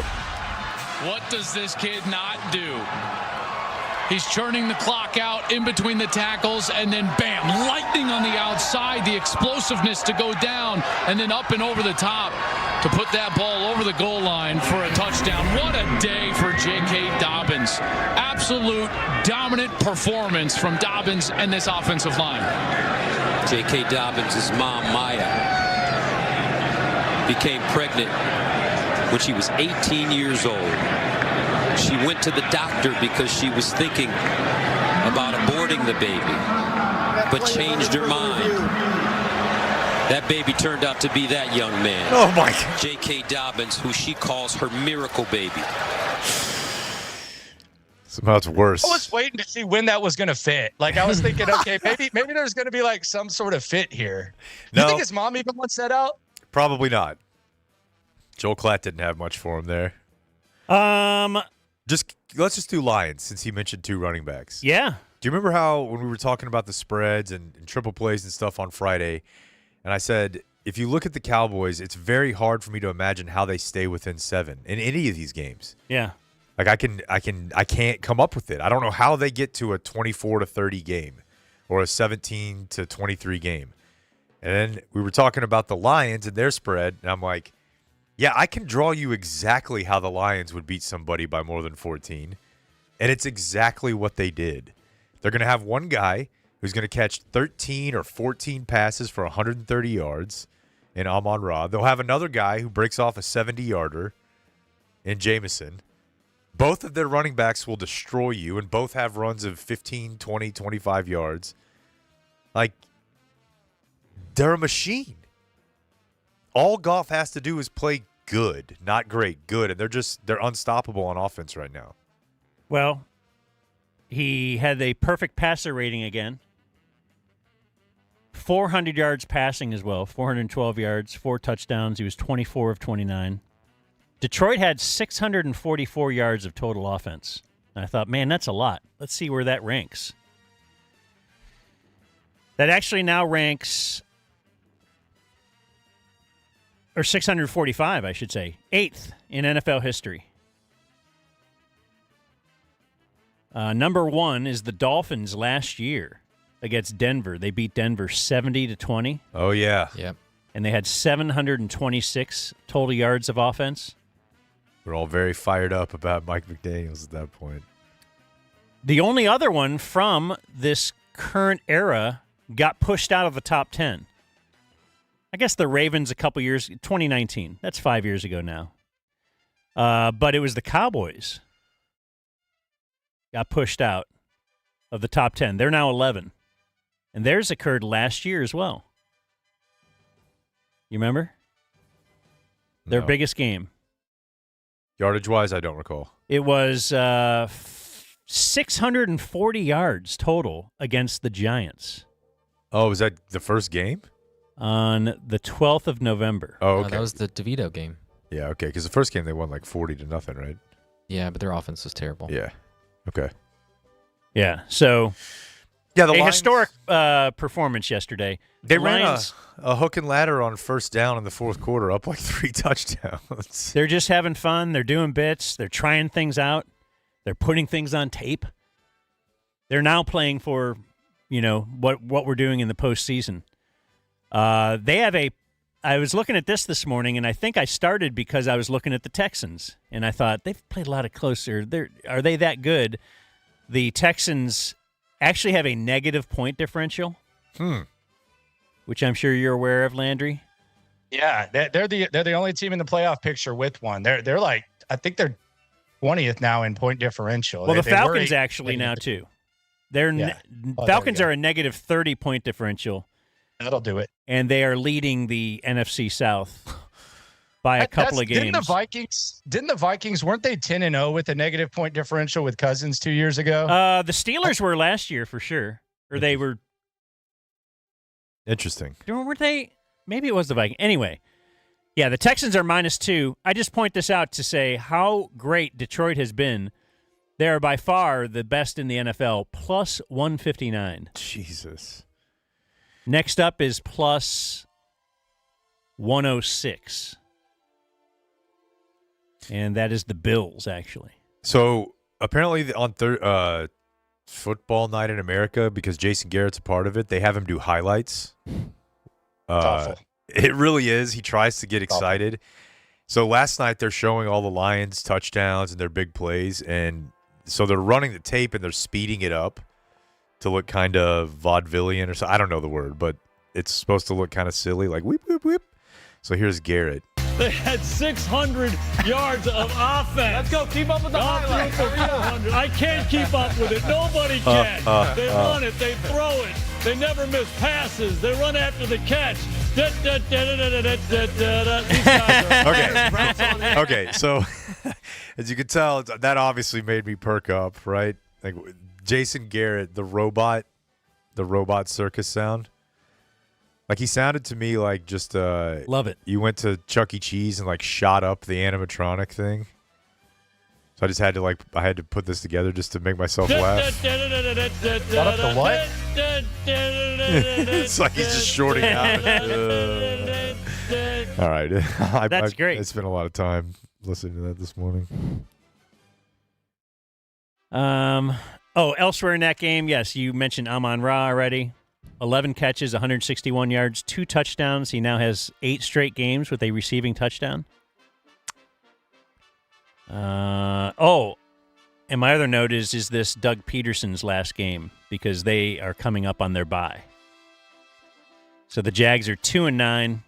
If you remember, their owner before the season had very high hopes for this being a big year, period. And, Trevor Lawrence, the big contract, Doug Peterson.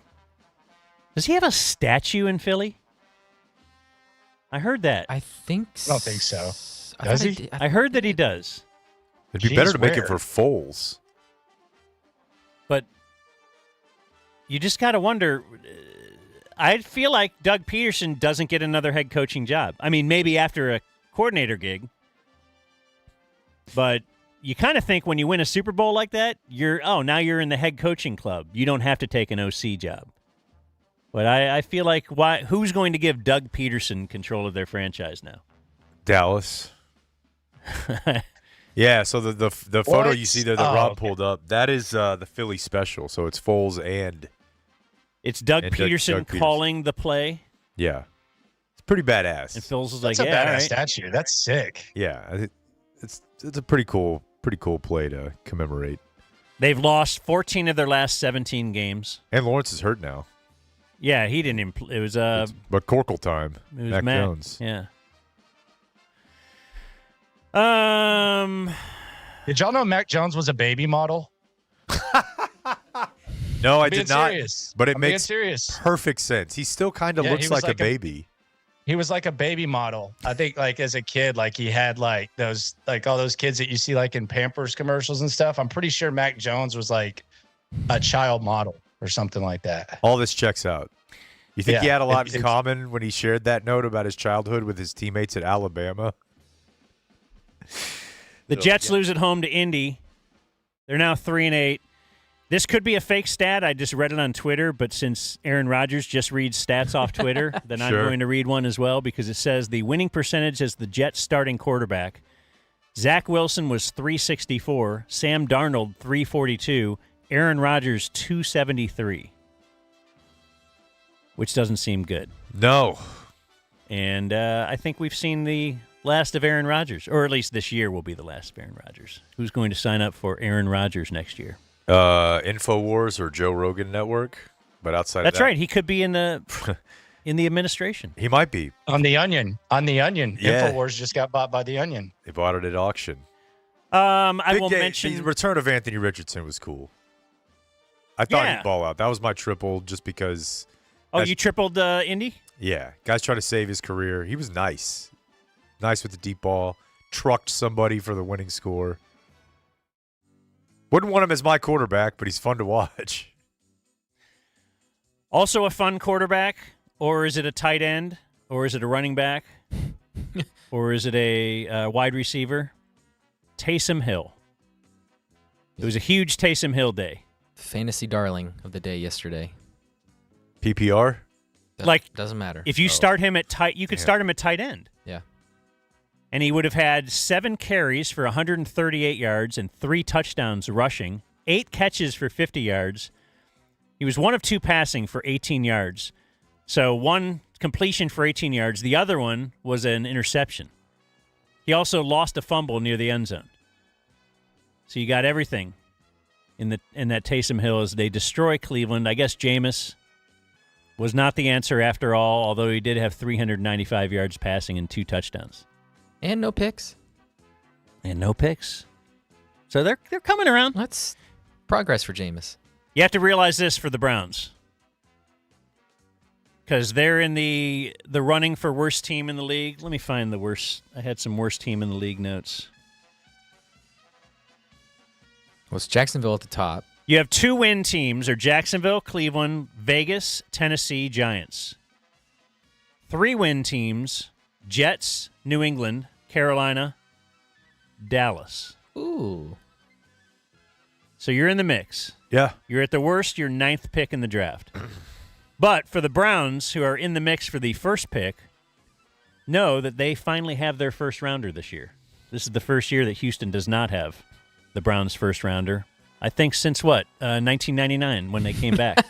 Houston has had every one of their first rounders. You know what would be really funny is if they ended up with one of the top 2 picks and figured out a way to fully move on from the Deshaun thing, but decided they still wanted to do so by taking a quarterback. Because Dion ain't letting Shadur go to Cleveland, buddy. No. No chance. Unless Dion is the head coach. Don't rule it out. I'm not ruling anything out. How on great the would that Sanders be? or the Browns front. I want that either in Cleveland or Dallas. And I don't think it'll be here, unfortunately. Did y'all see what Dion did to Deshaun, though? If I were Deshaun, I wouldn't talk to Dion, to be honest with you. After Deshaun tore his ACL, he was trying to be nice. Like, granted, he was trying to be nice. It was a nice gesture. But he shouted him out on Twitter after he tore his ACL and tagged him in it. So you look at all the comments that are in there as Deshaun's getting his ACL looked at. He's just getting like millions of comments, just getting completely roasted. Just shoot a text over. That was pretty cruel. You're definitely right about that. Like, what do you think is going to happen? Do not tag Deshaun in anything. It's not going to go well for you. I speak from experience. Trust me. Don't even mention his name. It's not going to go well for you. Dion was trying to be nice. It did not go well for Deshaun. I love when the Browns do it, like on his birthday. Hey, happy birthday, Deshaun. Like they have to. Yeah. Because he knows that they also tweet out every other player's birthday. So if they don't do it for Deshaun, turn off the comments. What a disaster. Pittsburgh. I don't get it, but sure. They do not score a touchdown. 6 of 6. Yes, Chris Boswell, 6 field goals, 3 of them over 50 yards. And yes, they somehow defeat Baltimore. Well, I shouldn't say somehow. Lamar Jackson is now 1-4 against Pittsburgh. But I just kept thinking about your buddies in Cleveland, talking about how many kicks Justin Tucker's missed in his career, because he's having a bad year. He's having a very bad year. Yeah, he's turned into just a kicker, not the greatest kicker in NFL history. We have that right here. Opera singer Justin Tucker, by the way. Oh, yeah. In multiple languages. He's an opera singer? Yeah. Pretty good, man. In multiple, like 6 languages, opera singer. Most interesting man. Are there 6 languages in the world? That's so many. I'm not sure. You have to be a kicker, right? Like, that's a very kicker thing. Yeah, it's not a defensive tackle. You got a lot of time on your hands. Dan wins his triple play as well as Denver destroys Atlanta 38-6. I give up. Bo Nix is working himself into Rookie of the Year conversation. As he might be actually good. The first few weeks, I just wasn't buying it. But this week, 307 yards, 4 touchdowns, 13 touchdowns in the past 7 games. Also, at some point, I just have to accept that Sean Payton still has it because Bo Nix makes really easy throws. His average depth of target yesterday was 3.5 yards. Really? And he had 370, whatever you just said, total passing. That's what Peyton did with Breeze. I know. So, Jaden Daniels started the year real hot, and his team's good. Like, we'll see how it all finishes. But I don't know if you can get great value on Bo Nix anymore as far as Rookie of the Year. Well, you could at one point. Right. Not right now though. Seattle beats San Francisco. Seattle. If you like to follow San Francisco's problems, just to remember that other teams have problems too. They had Nick Bosa and Kittle already out, or Ayuk also still out, right? Mm-hmm. Bosa played part of the game. Oh, he did? I'm pretty sure the Seahawks didn't score when Bosa was out there. Yeah, he got hurt in the first half. Yeah. And then Geno Smith pulls out a game-winning drive. I heard it was his 7th since the beginning of last year. He'll do that. He had like 150 yards heading into that drive. He'll just have terrible game, and then all of a sudden he wins the game. It was so boring. So I guess that's a good trick if you could do it over and over. That's a weird division. Rockwell's finest, too. Rockwell's finest doing his thing. Jackson Smith and Jigba. Oh, yeah. He's a baller. He's sick. Yeah, they got some good players. Who's that running back? They have 2 of them. You got Kenneth Walker and Zach Charbonnet. UCLA, right? Mm-hmm. Yeah. What a concept. Who's Kenneth Walker the second? Do we know who that is? No, it's his dad. You don't have to. So he's got a dad? It's cool. his brother. He was not almost aborted. Not almost aborted either. San Francisco loses another fourth quarter lead. That's been a real theme this year. Oh, it was Brock Purdy. I thought he was. They're now 5-5. Well, you could probably get good value on Brock Purdy right now for MVP. They're 5-5. They also have Green Bay, Buffalo, and Detroit still on the schedule. Although Green Bay, a little questionable on what they exactly are. They had to have a blocked field goal in order to beat Chicago. Dude, did you see though, like all the quotes and comments after that? The Green Bay game? Yeah. Well, first of all, there's the fact that Matt Eberflus and Caleb Williams gets the ball to the 30 with 48 seconds left and a timeout, and they're just like, nah, we're going to kick it. That's insane, right? Mm-hmm. Are you that worried about him? He was playing good. He'd been If you were going to have confidence in him there, like and the way the way their season is, why not just keep rolling? Is it that win? Well, you've also got a coach. They could have been 500. They could have been 500. They had the luxury of being able to blame everything on the offensive coordinator. Like Eberflus, you get rid of the offensive coordinator, you could blame everything on him, and he just put it in the kicker's foot. They could be 6-4. I mean, they should have beat the Commanders.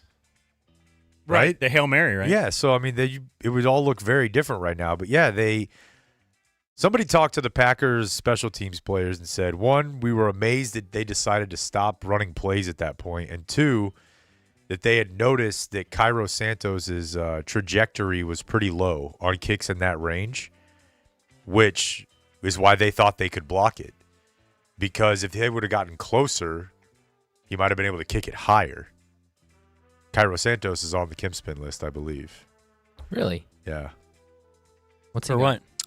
He was my brother's kicker, and he's from Brazil. His dad, in I think 2016 or something like that, passed away. He passed away because he was a stunt plane driver for Red Bull, and he was at like a show. He crashed, as people will do when they're doing stunt planes. Yeah. Like he'd stand on the wing type thing? I don't know if he did that, but he did like crazy plane tricks. Oh, he was the pilot, yeah. And he is no longer the liable for that, or died doing what he loved. He did die doing. I don't know, Landry. Jordan Love. They got a lot of money. Jordan Love's stat from that game has now been intercepted in every game this year, or all 8 games he's played in, because he missed a few games. And he's the first quarterback with an interception in each of his first 8 games since Case Keenum back in 2018. Oh, Case Keenum. So congrats. He's still doing his thing. He's still in the locker room in Houston. He's the player rep. And Case Keenum, huh? He's on commercials. How did he pull that off? How did his agent pull that off? It's a very and he's not even in a uniform or anything. It's just like you're supposed to recognize who Case Keenum is. It's a very specific ad campaign. And we didn't even mention yet, we could end with this one if you want, the Chiefs lose. Yeah, long time coming. They're now 9-1. Buffalo beats them. They're 9-2. Pittsburgh at 8-2. If they're looking for that number 1 seed, because this game was for the number 1 seed. Like the Chiefs could have kind of locked it up, but they did not do so. And you got to give old Taliban McDermott or whatever his bit was some credit. If you were watching this, Buffalo's up 23-21. 2.5 minutes left in the game, and it's 4th and 2 at the Kansas City 27. Certainly, Jason Garrett, Jason Witten, many coaches will kick that field goal and go up by 5. But big credit to and then, when Mahomes goes ahead and leads them down the field and scores a touchdown, you go, well, what we're going to do is Mahomes. Well, what you're going to do is go for it on 4th and 2. Josh Allen's in shotgun. Yeah. So they're putting it all in Josh Allen's hands. Which is the right move. But, and he now, I think, because of this game and because of that play, he scrambles for a touchdown on that play. So it's it was badass. 27-yard touchdown. Held it. Surprised he didn't fumble that thing the way he was holding the ball. He does fumble a lot, I believe. Oh, yeah. But, the times he doesn't are the reason that he's the MVP frontrunner right now. I think after the Lamar Jackson, we're going back and forth now between a couple of guys. Yeah, give Cooper Rush a little time, but it's definitely it's got to be Josh Allen right now. Romo was great on that, by the way. The breakdown? Just in live time. You're looking at quarterback run, the motion over. You got zone. You got a hole here. And he did mention several times throughout the day, hey, they want to save him in most games, but against the Chiefs, it's Josh Allen runs time. Mahomes, they don't lose a lot of games by this many points. So he's played 124 games in his career. His record is 98-26. That's awesome, right? Pretty good. Is that better than Jameis? You're winning 4 out of 5, yeah. And he's only lost 5 games by 8 or more points. Or by over 8 points. Yeah. They lost by 9 yesterday. Yeah, their offense sucks. But again, he was right in it until that last. Their offense is not good right now. No, Kelsey had 2 catches for 8 yards. And do you get a feeling, too, that perhaps they are holding back a little? Or would they I think they'd like to see not hold back Xavier Worthy. against Buffalo? Yeah. Landry, did you note that Andy Reid ran the Sark? Yeah, first play of the game. That was awesome. First play of the game. Sark, too worthy. Yeah, a couple weeks ago, the Longhorns ran a reverse type play that I've never seen before. There were 4 fakes, and it was against Florida, right? That was the Florida game. Yeah, it was the 4th and 2 from midfield. Yeah, and so that was 8 days ago. The Chiefs ran it on the first play of the game last night. They clearly just saw it that weekend and were like, that shit's cool. They just have fun. Yeah. At what point did y'all think that game was over? With the Chiefs, with the 2-minute warning with them down 9, were you like, okay, this thing's over? Or did you in the back of your mind watching all these games say, okay, well, maybe they could pull this off? Yeah, I mean, you're going to even after the Allen run, I didn't think it was done. No, I didn't either. You're going to need an onside kick, but I think the Chiefs got an offensive penalty on either first, second down there whenever they were going to have to come back, and that might have been the moment. Yeah, 4th and 13. Yeah. But did you see that McDermott has led his team to wins in 9 out of their first 11 games? All right, dude. Oh my gosh. Yeah. That was a good one. That wasn't forced. That was good. I thought we were going to force a 9/11 reference. That was elite. Yep. All right, well, Landry, thanks, man. Go check out Landry Appreciate Locker on YouTube. And are you going to join us a little bit tonight? Yeah, sure, for sure, man. Analysis? Looking forward to this game. It's gonna be fun. Oh yeah, we'll dive deep into this one for sure. Okay. I think we might be surprised. I think it might be closer than we expect. I'm trying to figure out that Cowboys tax before I bet on it. Yeah. 'Cause there's a Cowboys betting tax. There's always a tax where it's like 2 or 3 points one way because they know they're going to get a lot of Dallas money. I'm trying to figure out what the tax is because there's something going on there. They're always baiting Cowboys fans to bet some way, shape, or form. Who would that And ever work on? They might anticipate that there's so many pissed off Cowboy fans that they're trying to get Cowboy fans to bet against them at this point. I don't know. I'm trying to figure it out.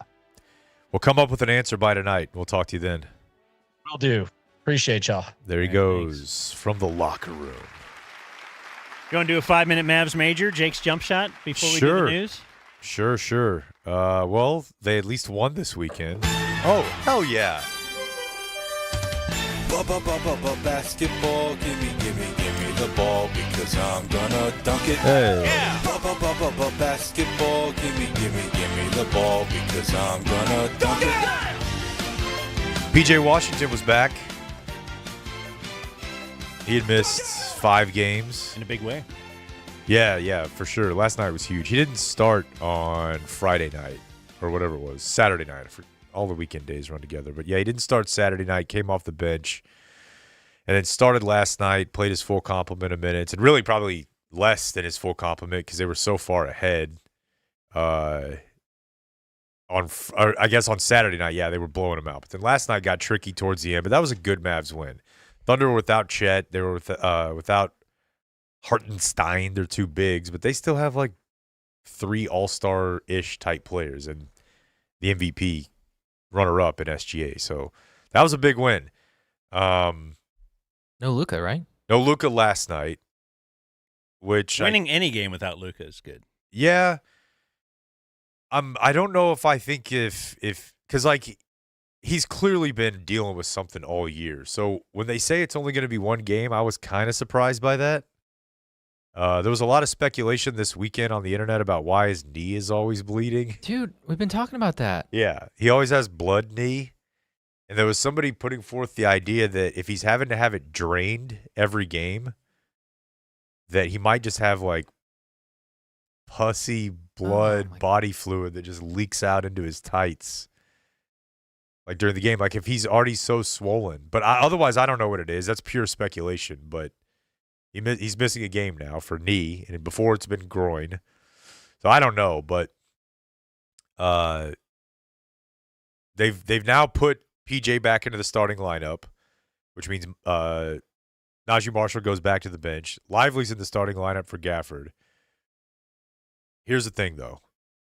I wrote this in my ID Magazine column today. The issue is not that they needed Najee to not start. The issue is that they need him to start for someone else. It's time for Clay. It just is. He's got to come off the bench. Everybody wants to point the finger at everything else in those first quarters.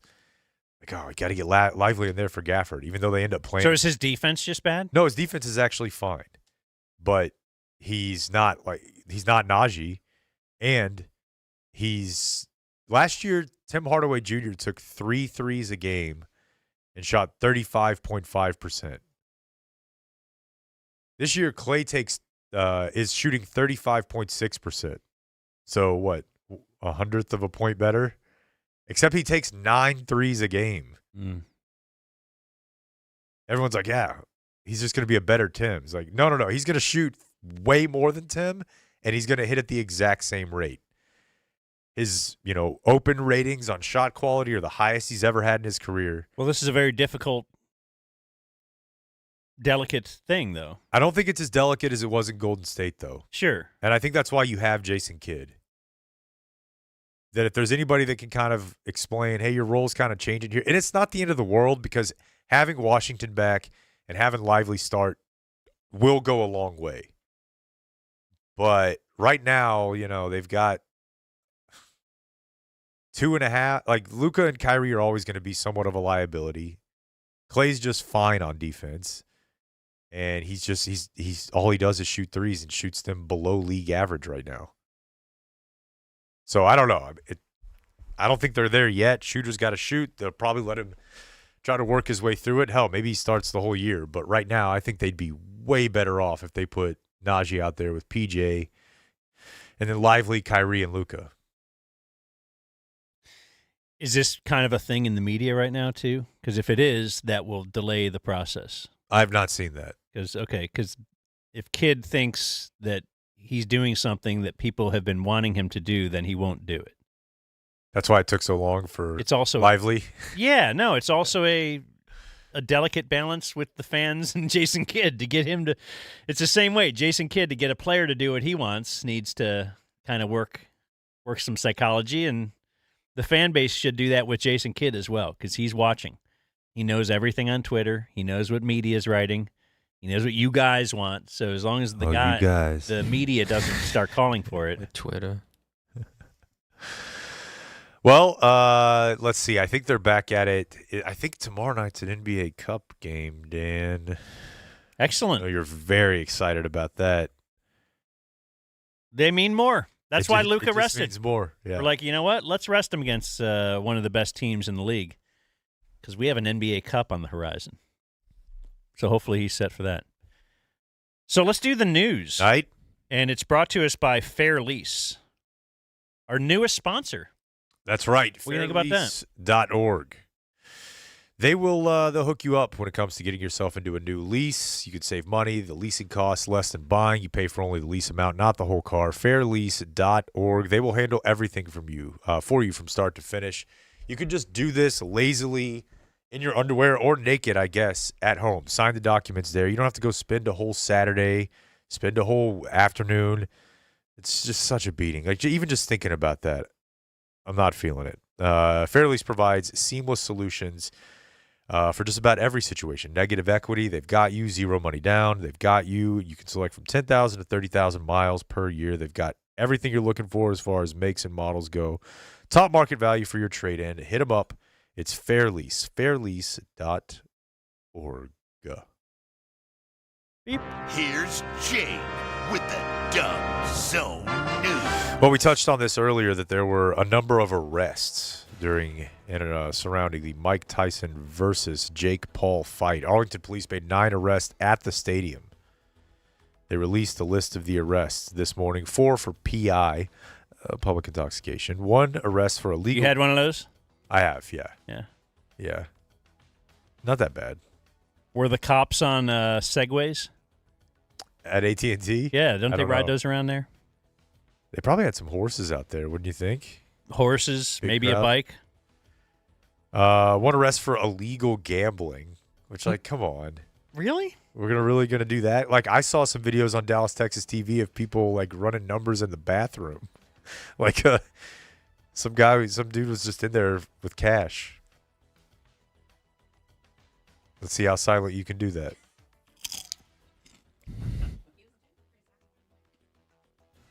You won't just let me eat on my own. 1 arrest for solicitation of prostitution. 1 arrest for harassment of a public servant. Not sure if those are the same charge or not. Hey, what are you doing tonight? 1 arrest for criminal trespass and 1 arrest for resisting arrest. Oh, wow. Yeah. That's probably thrown on to another.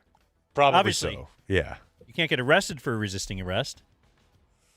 No, you can get arrested. It's just a charge to add. You're already being arrested, and now you're resisting, so you can't be arrested for resisting. Dude, he's arrest. a lawyer. Well, if they're trying, it doesn't logically make sense. No, Chicken egg. I agree with you, but if they're trying to detain you for something, not arrest you, and you resist that, or hey, come over here, I want to talk to you, and then you give them some lip, and they want to for officer. Well, I bet you've gotten one of those. You never got one for just lip? Yeah, but that's why I got it. Like, okay, the so guy you were said publicly okay. That was he wanted to use. That's what he said. I mean, no, yeah, but what I'm saying is that I didn't get arrested because I was drunk. I got arrested because the guy was like, "You guys have to leave this area in front of his bar." And you informed attorney. We were outside. Jake Kemp Esquire informed him that that's not the way this is going to work. No, I didn't even say that. I was just like, "Well, we're not leaving." Like, kind of like me against the security. Yeah, we had. Which the stakes are a lot lower if it's me against. And I knew what was going to happen too. Like, I gave my stuff, my keys and stuff, to a friend. Like, you knew I'm going to get arrested and spend the night in jail. Without a doubt. I was just like, yeah. That was a different guy. Yeah. A better guy. All right. More fun. Now, there were also several bars, restaurants, businesses, including hotels nearby that had events where things were popping. One of those events, do you say it Loews, the hotel? Loews? Yeah. What is that? Movie theater? Like the think company? Is that the same company owns it all? Loews. Or a hardware store? No, it's not Oh, that. it's spelled different. Yeah. But anyways, there's a hotel there. We saw it the other day when we were at the Health and Wellness Fair. They had a party, and they had a fight. And arrested at that fight was former Dallas Cowboys cornerback Adam Pac-Man Jones. Oh. 41 years old. He's been there before. Yeah. He's been arrested. At a hotel, in a fight at the bar. That's when he got in the fight with the security guard, right? When he was with the Cowboys. Yeah, they had He was in the hired a bathroom. guy to follow him around, and he fought that guy. Off-duty Arlington police officer was working security. Showed up. A fight had been broken up, but Jones continued to approach and yell at the other people involved in the fight. Shortly after, another fight broke out in the bar area involving Jones. Yeah. While the female officer tried to put him in handcuffs, he gets free, began to walk away. Other officers arrive, and they get him into custody. Assaulting a peace officer, public intox, and resisting and evading arrest. I think that's very funny that those are, like, both words are there. So, like, if they try to come at you. You're not getting physical. Yeah, but I you're could just, see me doing you're just evading juking. arrest. Mm-hmm. Yeah. Ooh, a little shimmy shake for you there. I'm evasive. Well, how could you get arrested for evading arrest when you didn't evade it? Because you tried. That's attempting evading. Right. arrest. They don't It's not charge you with murder if the person doesn't die. Yeah. You're a lawyer? Yeah. Okay. I'll chime in if you want me to. Have you asked these logical questions when in court? Constantly. Mostly to myself, though, because it's all well settled. Not a huge benefit to go. Have you ever tried something in court? Yeah. All right. Is that badass? Yeah. I mean, it's because there's a lot of lawyers that don't ever go to trial. Yeah, they just do whatever legal work. It kind of depends whether the facts are on your side or not. Whether it's badass, because if you're going in there to get smacked down. So you've been in that situation? I've been in both. Yeah. What kind of a lawyer are you? Mostly criminal defense. Okay. Damn. So how does this work? Does your client actually have to say to you, like, you know he did it? Will he or she still say to you, I'm innocent, I didn't do it? Or can they just straight up tell you, like, I did it and we're trying to beat this? Both. They can tell me they did it, but I always tell them I don't care. I care if they can prove it. Yeah. And some people that are just adamantly that they're innocent don't really like that. I'm like, if they can convince 12 people that you did it, it doesn't matter. Mm-hmm. So that's what we're trying to do here. So what percent would you say actually come forward and just be like, yeah, I definitely did it? What do we do next? I bet that's low. Yeah, maybe like 40% or so. Oh, higher than I thought. Yeah. I mean, a lot of people, especially like little misdemeanors and stuff, they're like, yeah, can you just keep me out of jail and don't make me go to probation? I really don't want to do that if we can do something else. That's because of attorney-client privilege, Dan. It's a little legalese for you.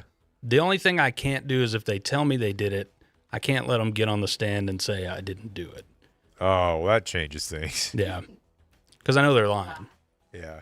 Okay, that's a good tip for what to tell our lawyers. Yeah, I mean, I just was interested in his job. I'm not, like, writing any of this down. Yeah. Most defendants don't get on the stand. We'll get back to our Esquire over here in a moment, but I wanted to read you this quote from Pac-Man's rep. Like thousands of other people in Dallas last night, Pac was in town for the fight and enjoying himself, spending time with the fans. Like they're man of the people putting this forward. Yeah, like he was doing some huge public service. I'm Pac-Man Jones. I'm just spending time with the fans. Tough news here for a woman who was in the news a lot about 6 years ago. Amber Geiger is still behind bars. And now there is about to be a civil trial. Against her? Yes. It started this morning. The family of Botham Jean? Yeah. His family filed a civil lawsuit against her and the city of Dallas. The city has been dropped from the suit. So Well, I was going to say, why? Now I understand it if you say the city is involved. But if it's just her, yeah, how much can they extract from her? I don't know. I wouldn't think, yeah. But the city. So she got 10 years. She's done, I guess, 7, 8. No, 5 or 6, yeah. So, I don't know. You think about it like, oh, if I could get parole or if I could get exonerated, but then you're just going to get railroaded like they did the Juice, you know? Can't catch a break.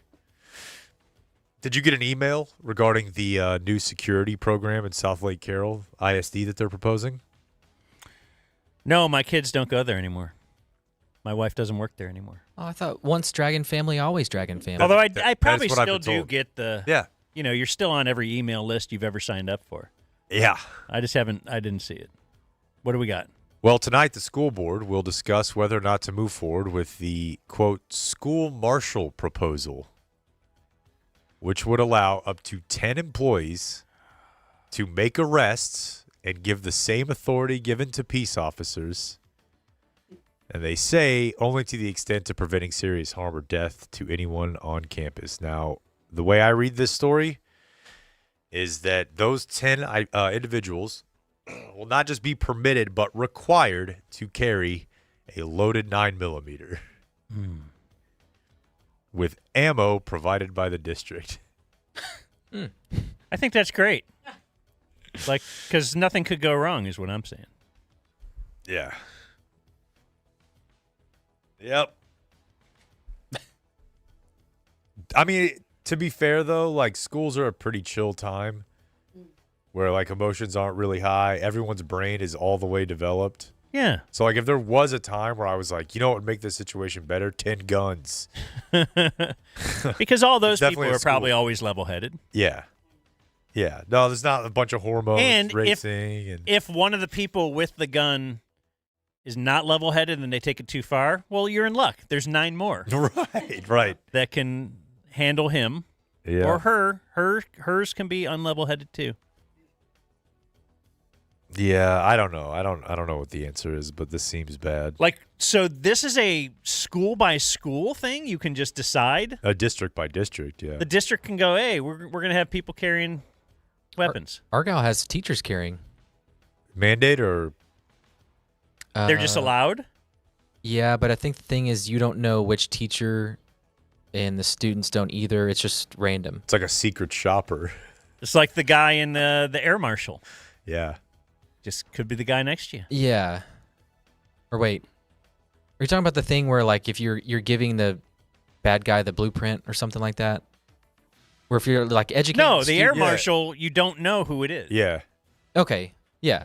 But there's a bit about educating all the students It's on from what Dave to do in a Chappelle. school Like, shooting. that he's always wondering when they're walking around giving you the tour Of- at the of- school of, like, the school shooter Response plan. Is the shooter in the back, kind of in the background, like, huh.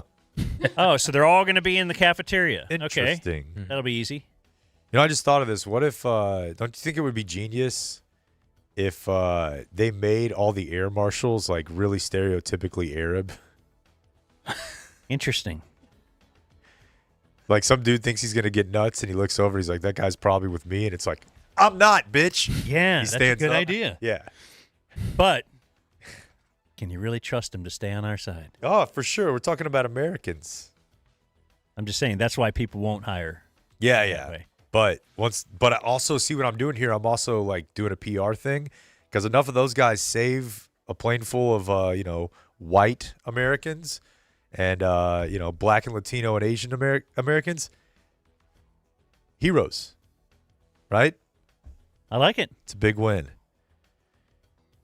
Yeah, I guess there's a difference between having, like, a extra cop at the school and having your health teacher who took a class over the summer. Well, that's why they're. This is probably a money-saving thing. Like, it costs this much to have an extra cop here. Yeah, you're probably right. Do you think that the school cop hates life? I debate this every morning when I think drop. they like it because it's extra money and it's much safer I would think, than your regular stuff. Oh, I would say yes, that monitoring Patrol at night. Nora's lunch at the kindergarten is definitely safer. But did they have a cop at your school? At the kindergarten or the elementary? Yeah. He's there to drop off every day. And he looks like a badass. And I'm just like, damn, I wonder if that guy feels like he's just like, if it's a weight, not like a weight. He wants to be on the strike team, but here he is. Yeah, like he's chiseled. But I don't he think looks like a bad I don't think the local. I think that's a volunteer, not volunteer, but it's extra money. So it's like if they work on the weekend, yeah, at a store or something. Okay, because he's there every day. Well, then maybe I'm wrong. And our school resource officer when I was in high school was there every day. Now they would rotate throughout the next year. We'd have a different one. Yeah, I don't know. I think it probably just depends on where they are in life. Like if that's the highest they got, probably pretty disappointed. But if that guy just went through war, he looks like he's been through war. He probably enjoys it being pretty boring. Or if it's a retirement job. Yeah, but this guy's not that. I'm telling you. And he probably likes it. He's prime time. Once you Does who like it? Oh, like if you're like, just put me in the elementary. Yeah, that's probably bad. But yeah, I think some guys want a desk job. Yeah. You're a cop. Yeah. That's not bad. No, it's not. I feel like I look at this guy and I feel like I'm looking at sometimes like a caged animal. I'm like, come on, man. You could be out there cracking heads over here on Grapevine Highway and Dove Loop. The mean streets of the Vine. And another day, another mountain lion story. This time in Little Elm. We're getting these every single day now. Home of Norm. Home of Norm. This one from Friday at about 3 a.m. A Little Elm resident awoke to their dog barking in a sound described as extreme wind. They recorded this. They sent it to NBC5, and yeah, they put the footage up, and it does sound kind of like a storm. The wind, darling. But it was a mountain lion. Now, what to do if you encounter a mountain lion? These helpful tips are included here on NBC5's website. Evade. Right, resist. Pick up all children off the ground immediately is bullet point number 1 here. So if you had a baby crawling around. Yeah, near a mountain lion. Don't run the other way or don't. Pick it up. Don't put like a hamburger on its head. The second one, do not, all caps, approach the lion. Okay, so far we're looking at real common sense things here. Talk calmly and move slowly. Okay, that's going to be impossible. So you can't, yeah. Hey, dude, come on, man. Like, it's not really that big of a deal who won. All of our lives are going to be the same. Like, let's just chill out together. Just try to calm the mountain lion down. Hey, lion. Come on, man. What are you grateful for today? That would upset him. Do not turn your back on the lion. Okay. They like eye contact, lions. Yeah, like you and Missionary. Get to know the lion. Do not run. Enlarge your image and avoid crouching or hiding. You're just you put your hands out. That's why you should always wear a cape. So That's right. You can, yeah. Pull it up. If the lion is aggressive, Peacock. Throw sticks, rocks, or anything else you can get your hands on, which seems somewhat counterintuitive to rule number 1, which was pick up all children off the ground immediately. Okay, so throw that little baby. Yeah, it says anything you could get your hands on. And then if the lion attacks, fight back, which can drive them off. Like, oh, okay. Like don't play dead? I guess not. I guess not. Sounds like the set of Roadhouse rules of be nice until it's time to not be nice. Hell yeah. Sick reference. And there's your news. It'll be nice. The Dumb Zone News. Well, that was a great sandwich, too. And subscribe. Shout out to our sit-ins. Yeah, for sure, man.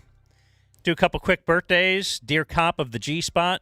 It is my Hunter Lipke birthday. My leaders are the distracting zoo animals during the Devin Harris interview. What a callback. That is a deep, deep callback. And Timmy, the Hawaiian Falls lifeguard training doll. Respect. I'm looking forward to the moment we find out Kevin Brohard had a cat that tragically died from cancer, so you guys can take a dump on another announcer's pet. I would love to with him. From Aaron Lewis. From Stained? We had so much Peter Herbstreit this weekend. He's not trained. What are we doing? Just let him into the shot. Howdy, Taint Twisters. This is the wife of Subby 6969, probably, a.k.a. Dr. Chuck Perry's younger brother, wishing him a happy Dirk minus Brady Tom birthday. I don't know who his leaders are, but it should be me. Meow. And she sent a picture of herself. This is from Bonnie Perry. And then I got a email soon after that said, Danny Twinkle Tickler, today is my Adrian Beltre birthday. Please wish me a happy birthday. Leaders are Blake's Pierce Nipples, the Amazon Prime show The Boys, and my older brother, Dr. Perry. Good dude. Keep slaying Slit from Sam Perry, who I'm guessing is married to Meow. Meow lady. Bonnie. Yeah. I don't know Sam, but I know Chuck. He's an honest man, a good man. You know Chuck Perry, doctor? Is he like a doctor or like a Jill Biden doctor? He is the guy who I remember exactly where I was when I called you sometime in February of 2020, and I was like, hey, I think you need to go get toilet paper. My doctor buddy says this shit is for real. Oh, that's him? Yeah. Okay. Yeah. Yeah, I didn't listen. I ended up with generic toilet paper. It's I know. Terrible. I know.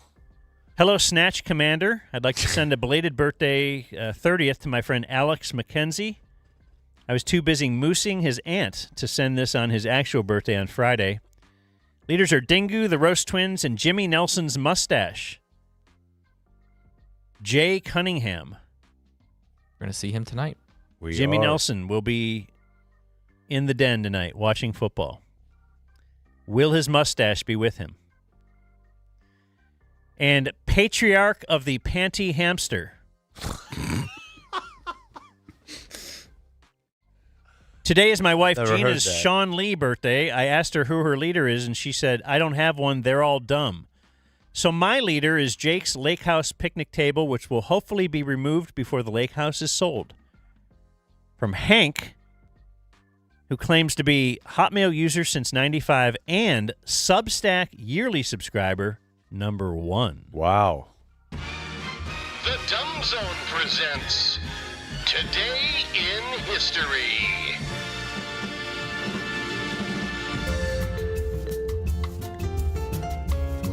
Let's get this volume down a little bit. Did you guys see the big Wings news? We're getting her. Number 1 overall pick, right? Yeah, Paige Buchers. 1 year late. I have thoughts on that. Wait. On this month's draft lottery, which seemingly occurs every 6 weeks. No, like, who does Caitlin Clark play for? The Fever. Indiana. So they've kind of put her in the Midwest because she went to school. Like, this stuff's fixed, right? They're fixing the draft to make sure that... I'm just thinking how dumb it is to...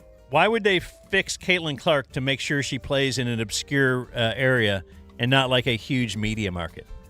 So your proof of why it's fixed is, why is this fixing so dumb? Or you're saying... Yeah. That doesn't seem to make a lot of sense to me. But they did it with... Did they do it with Brittany Griner? Or does that make... That doesn't help my point, so I'm not going to bring that up. Today is Monday, November 18th. On this day in 1966... U.S. Roman Catholic bishops did away with the rule against eating meat on Fridays outside of Lent.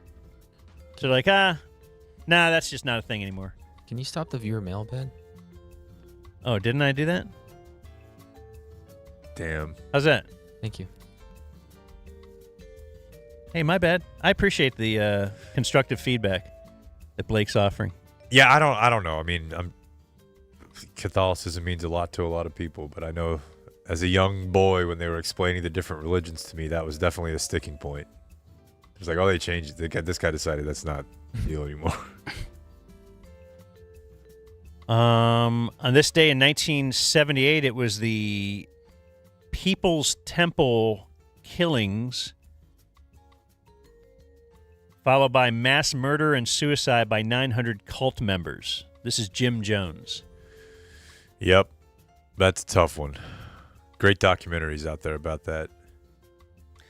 Giant pussy. I don't think he even took the poison himself. Oh, he didn't? No, I don't think so. But he died. Yeah. Yeah, there was a gun involved. Oh. Is this the Kool-Aid thing? Yeah. When somebody says drink the Kool-Aid? Yeah. It was one of them. Oh, Rob. This day in 1985. You know, Video Man is stoked on the Washington Redskins. Yes. And this is the day that Joe Theismann, their quarterback, broke his leg on Monday Night Football. Was that Monday Night Football? I feel like it was. Stuff. That's the way I've been. It's in the lore. That's the way. I've always been. Yeah, I kind of just remember it was, but maybe I just saw it. Anyway, Lawrence Taylor broke his leg. It was gruesome. It was one of those, and that ended the career of Joe Theismann, who, when he was in college, his name growing up was Theismann. And I believe they changed the pronunciation of his name so they could send out Heisman propaganda saying it's Theismann, like in Heisman. I'm pretty sure that's true. But don't look it up. On this day in 1987. Same thing. He grew up Doak Walker. Right. Thank you. But they want him to win the Doak Walker. In 1997, on this day, AC Green tied the NBA Ironman record by playing in his 906 consecutive games for the Mavericks.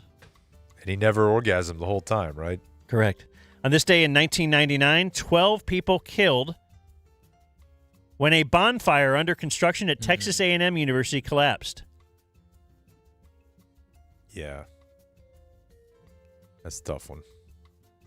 I'm not doing any jokes. Oh, God. Different guy. I'm telling you. I'll bet you that day you were going nuts. Oh, my gosh. Dude, it was Junior high, high school? Yeah, junior high. Early high school. There couldn't have been anything funnier in Jake's world. There was a talk that was had. I've told you guys this before, but We're like, the only thing funnier than this is if a couple buildings fell down in New York. My dad's sister, love her to death. She's hilarious. She's married to a guy also awesome, despite the fact that he's an Aggie. Whole family Aggies. Their daughters or their sons, daughters, all Aggies, married to Aggies. He takes it very seriously, and we would go over there every Thanksgiving, and that's when the game was. And my dad was like, he pulled Joe and I aside and was like, dude, this is not a joke. Like, I'm being fucking for real with y'all right now. Don't make jokes about the bonfire in front of Uncle Jim. So you had to hold it back? Because he knew, because we'd already been doing it. He was doing it with us. Yeah. And I That's can't a good remember if we father. were on the way or in the car. It's kind of like you with your daughter watching Bad News Bears. Like, all that other stuff we've been doing, fine.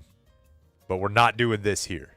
He will not think that's funny. And so, yeah, I actually listened for once. See, it is like an engineering school, which is odd. I forgot to carry a one. That is good parenting by Chappie, I think, because when you just limit your times when you say don't do this. Because mom is like, don't do this all the time. Right. Devalues it. Right. And you're thinking, okay, well, don't say this word is the same as walking out in the middle of the highway. But the dad can save those. Birthdays today, we have C.J. Wilson, 44. Wow. Former Ranger. Rocket Ismail, 55, former Cowboy. Todd Bowles, 61. Current Baker coach. That's not going to, Is that him? That's not it's on his Wikipedia page. And former Cowboy coach. That's right. Now, he's not the former Cowboy coach that had like a mouse in his French fries. Todd Haley. It was Todd Haley. Todd Haley. It's still a Name good is callback. Todd. It was Todd Haley, and it was his wife, and they sued for several $1 million over a rat. Won, right? I think so, yeah. How come everybody gets a mouse in their McDonald's but me? Todd Haley, also the author of Who Looks at a Baby and Names Him Carl. Hey, Carl. Goo goo gaga, Carl. David Ortiz, 49. Gary Sheffield, 56. What's his bit? Is he on TV now? Gary Sheffield? Yeah. He's got a kid who's really good. And, or he said, like currently media-wise? Yeah, I thought he was on one of those shows. It doesn't matter. That was a bad question. Jason Williams is 48, Jake. White Chocolate Jason Williams? Yeah, I bet you love him. Oh, of course. We had him on. We did? Like me, I was there. I think so. Sweet. You loved it. J.C. Watts is 67. How do I know that name? Court? No, isn't he like a senator or something? Yeah. But he was also like a Oklahoma player. Oh, yeah. Okay. Isn't he TJ's dad? No. Warren Moon is 68. Did he get in trouble? He's the ex-Oiler quarterback that didn't get killed by his girlfriend. Yeah, he settled a sexual harassment case. He hired a woman to be like a employee of his, quote, sports marketing company. Generic. Except he demanded that she travel with him and sleep in his bed. Nice. We're doing that for new interns, too. If anybody wants to email us. Tim DeLauder, 59. Is that why you hired Jack? That's right. The spree. Jack is warm and a little bit puffy.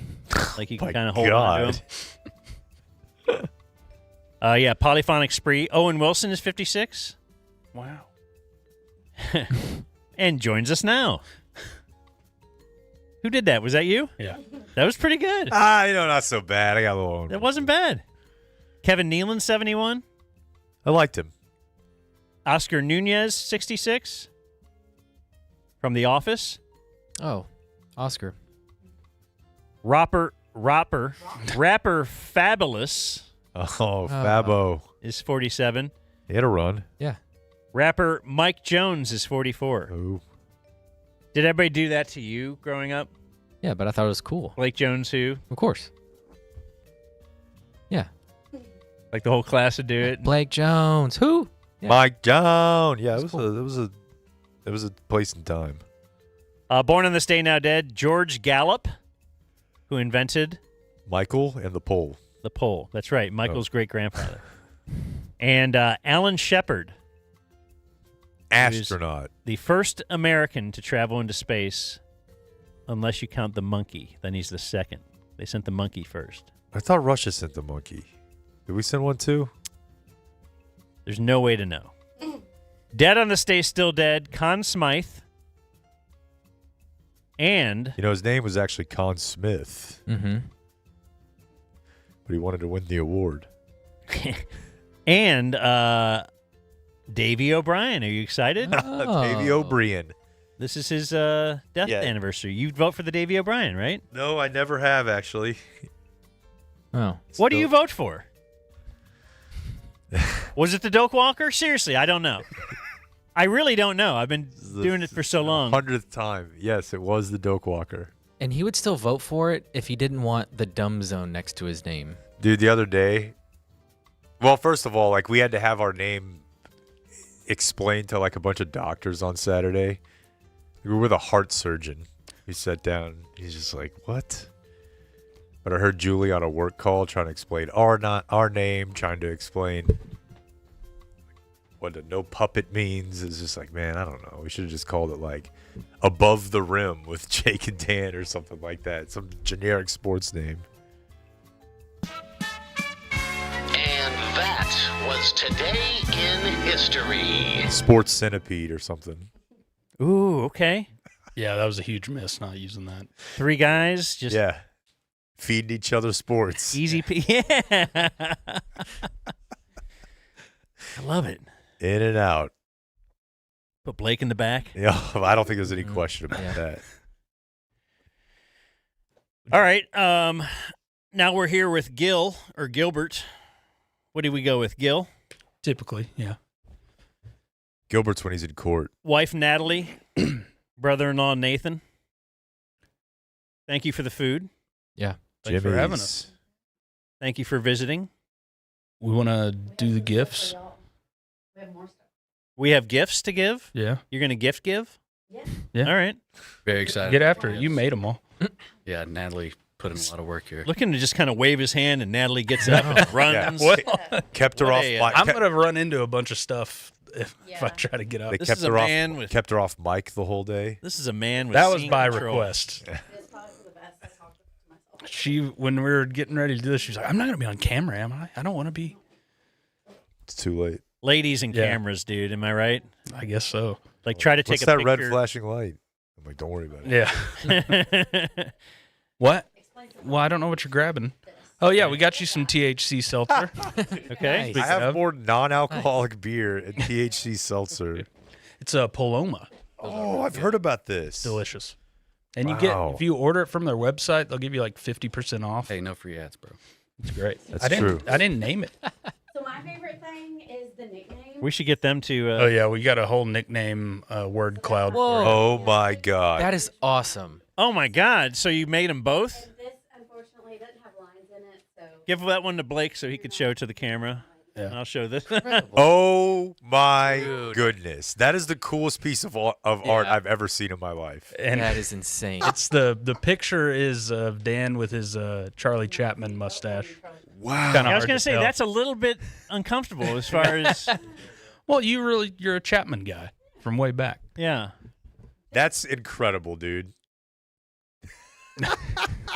Are these actual ones that were listed? Yes, Yeah. I've been keeping a list for a couple months. The MBR was helping out. Been very helpful, Blake. Thank you. You got it. Uncle Tongue Mop? Someone said that? Uncle Hatchet Wound's my favorite. Your favorite is Uncle Hatchet Wound. We've received so much stuff, but that might be the best two items we've ever received. Oh, we're not done. No, we're not This done. one is to honor your bravery Uh-huh. and your heroism. Okay. Yeah, we got. Yeah, let's see what we got here. You may recall that my sobriety date is September 11th, kind of my personal 9/11, as we have. Oh my goodness. We have me on a plane crashing. Was that really the day you went? Yeah. Yeah. Oh my gosh.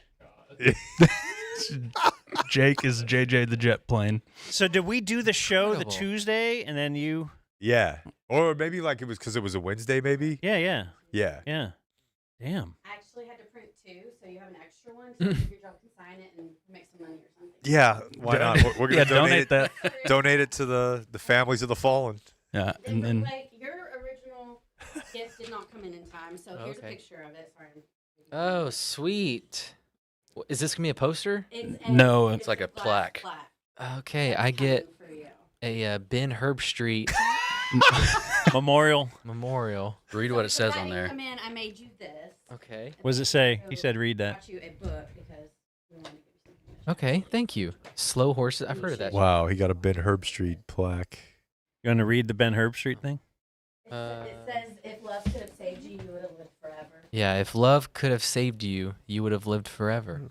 In honor of Ben Herbstreit. Yep. And there wasn't enough characters available, so we had to put Ben H. Which I think is funny. Yeah. Really. And a shirt. Fantastic. You should wear that to game day some year.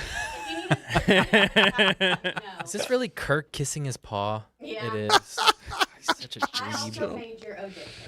Oh, wow. I wonder if the sign police there would be more apt to allow a Lee Corso as a penis than something making fun of Ben Herbstreit. Oh, you can't make fun of Ben, but that's an earnest tribute right there. Yeah. Well, you guys really outdid yourselves. Yeah. And sandwiches. What a day. Yeah. I'm sad we missed Monkey Talk on Friday. All I could. What? No, go ahead. All I could think Why don't of you swing was, that mic over towards yeah. her? Yeah. All I could think of was Afternoon Jub losing his mind over Dan adopting a monkey and Sitting trying to against get a- it on the golf team. I heard an update about Georgie Boy this morning. What do we got? A wildlife center has got a hold of him and claimed him malnourished. Yes. And think that the girl who said that he drove in the car or whatever should get some animal cruelty charges. Yeah, they said he had small fractures all throughout his This body. is the little monkey you were talking Yeah, about. Georgie the other Boy, day? the influencer monkey. Hump Meredith was talking about it on the news this morning. Oh, am I supposed to talk about the other news station? No, I'm more interested in the fact that you just call her Meredith. That's her name. They're Meredith Land? Yeah, that's her name, right? Okay, Yeah. she does mornings The now? blonde one? Yeah. Yeah. The blonde one. See, sound like my grandpa. I knew she used to do like The little the blonde evening news, but then I thought she just bumped down to like the 5 o'clock. Well, then maybe time, it was on more- evening last spend night. more but time I with doubt- your family. I doubt she was on Sunday. I don't know. And when I first walked in, I got to say this because it's been killing me. I had to do a double take for the poster over here because Jake, they've got you. You look like Charlie Kirk, kind of. Yeah. There's an Armageddon poster where I definitely look very young girlish, very soft features. There you go. The video just pans right to it. Turning Point USA, Charlie Kirk. Yeah. I was like, why is that? Oh, wait. Otherwise, what do you think of the place? Oh, it's great. Awesome. I need one of those pro slat walls. I like the Bucky Pee. Well, you can get one. Yeah. By going to proslat.com. Got to get the garage squared away. What are you doing? Again, I'm trying to do something off the air. Yeah, but it made a noise. Okay, it did make a little noise. Got to move to made a noise, and I was also my bad. Kind of waiting for you to land this plane. Yeah, no, I just had to make sure. You have to land the plane. You are the plane. That's true. That's right. There's me as a plane right there. All right, well, I didn't know if we had any more closing remarks. I mean, that's about it. I can explain why the Delta 9 stuff is legal, but okay, yeah, let's do that real quick. Wait, I do have one thing to say real quick about your alcohol poster. For someone who didn't want a microphone, really. Yeah, no, your thing that I made, I had to make it on Canva. Which, long story short, it's a website. Teachers get it for free. I used Nathan's wife's Canva account, which she teaches 3rd grade, and she opened it up in front of her 3rd grade class, and they saw it on Red Ribbon Week, nonetheless. Yeah, so their awesome. week was like a week and a half. And ago. she 9/11 thing. She did tie it together and was like, "That's bad," but yeah, they didn't understand the 9/11 joke. Thank God. That's awesome. You didn't tell me about that. The Delta 9 thing, because Delta 9 is what's like if you get real weed, that's what's getting you high. The psychoactive element to it. And I mean, there's a bunch of them, but that's like the main one. And it has to be hemp derived, and if it's less than 0.3% Delta 9 by weight, it's all good. So they got to, and I think there's like hardly any hemp, so they got to use a lot of it. So just the regular schmegular weed that I could get from like a dealer or from an actual dispensary is different. How? It's not hemp derived. Oh, okay. It's from the actual plant. Interesting. Or a different version. What's hemp then? It's got some of those compounds. It's just way less. It's in the same little family. That's my understanding. But it's all good, we're saying. Yeah, so far. I mean, they brought me some. So Mr. Abbott's mad about it. I think him and the bathroom guy are trying to get it. I can't even remember which one's the bathroom guy anymore. There's so much going on. Old Danny boy. Oh, DP. Yeah. Well, you get out there and put somebody behind bars. I do the opposite. I'm gonna. You good, Nathan? I'm good. Okay. Had a great time. This guy just chills. Yeah. Yeah, no, we're like big he was fans. ready to fire up some hot sports opinions. But yeah, this was great. I got plenty of sports opinions. No, I'm kidding. Well, thank you guys for being here and for the sandwich. Thank you all. Thank you guys. Adios, mofo. We gotta go before this becomes a zoo. Thank you for watching my video. Subscribe and type for my name if you want to watch more of my videos.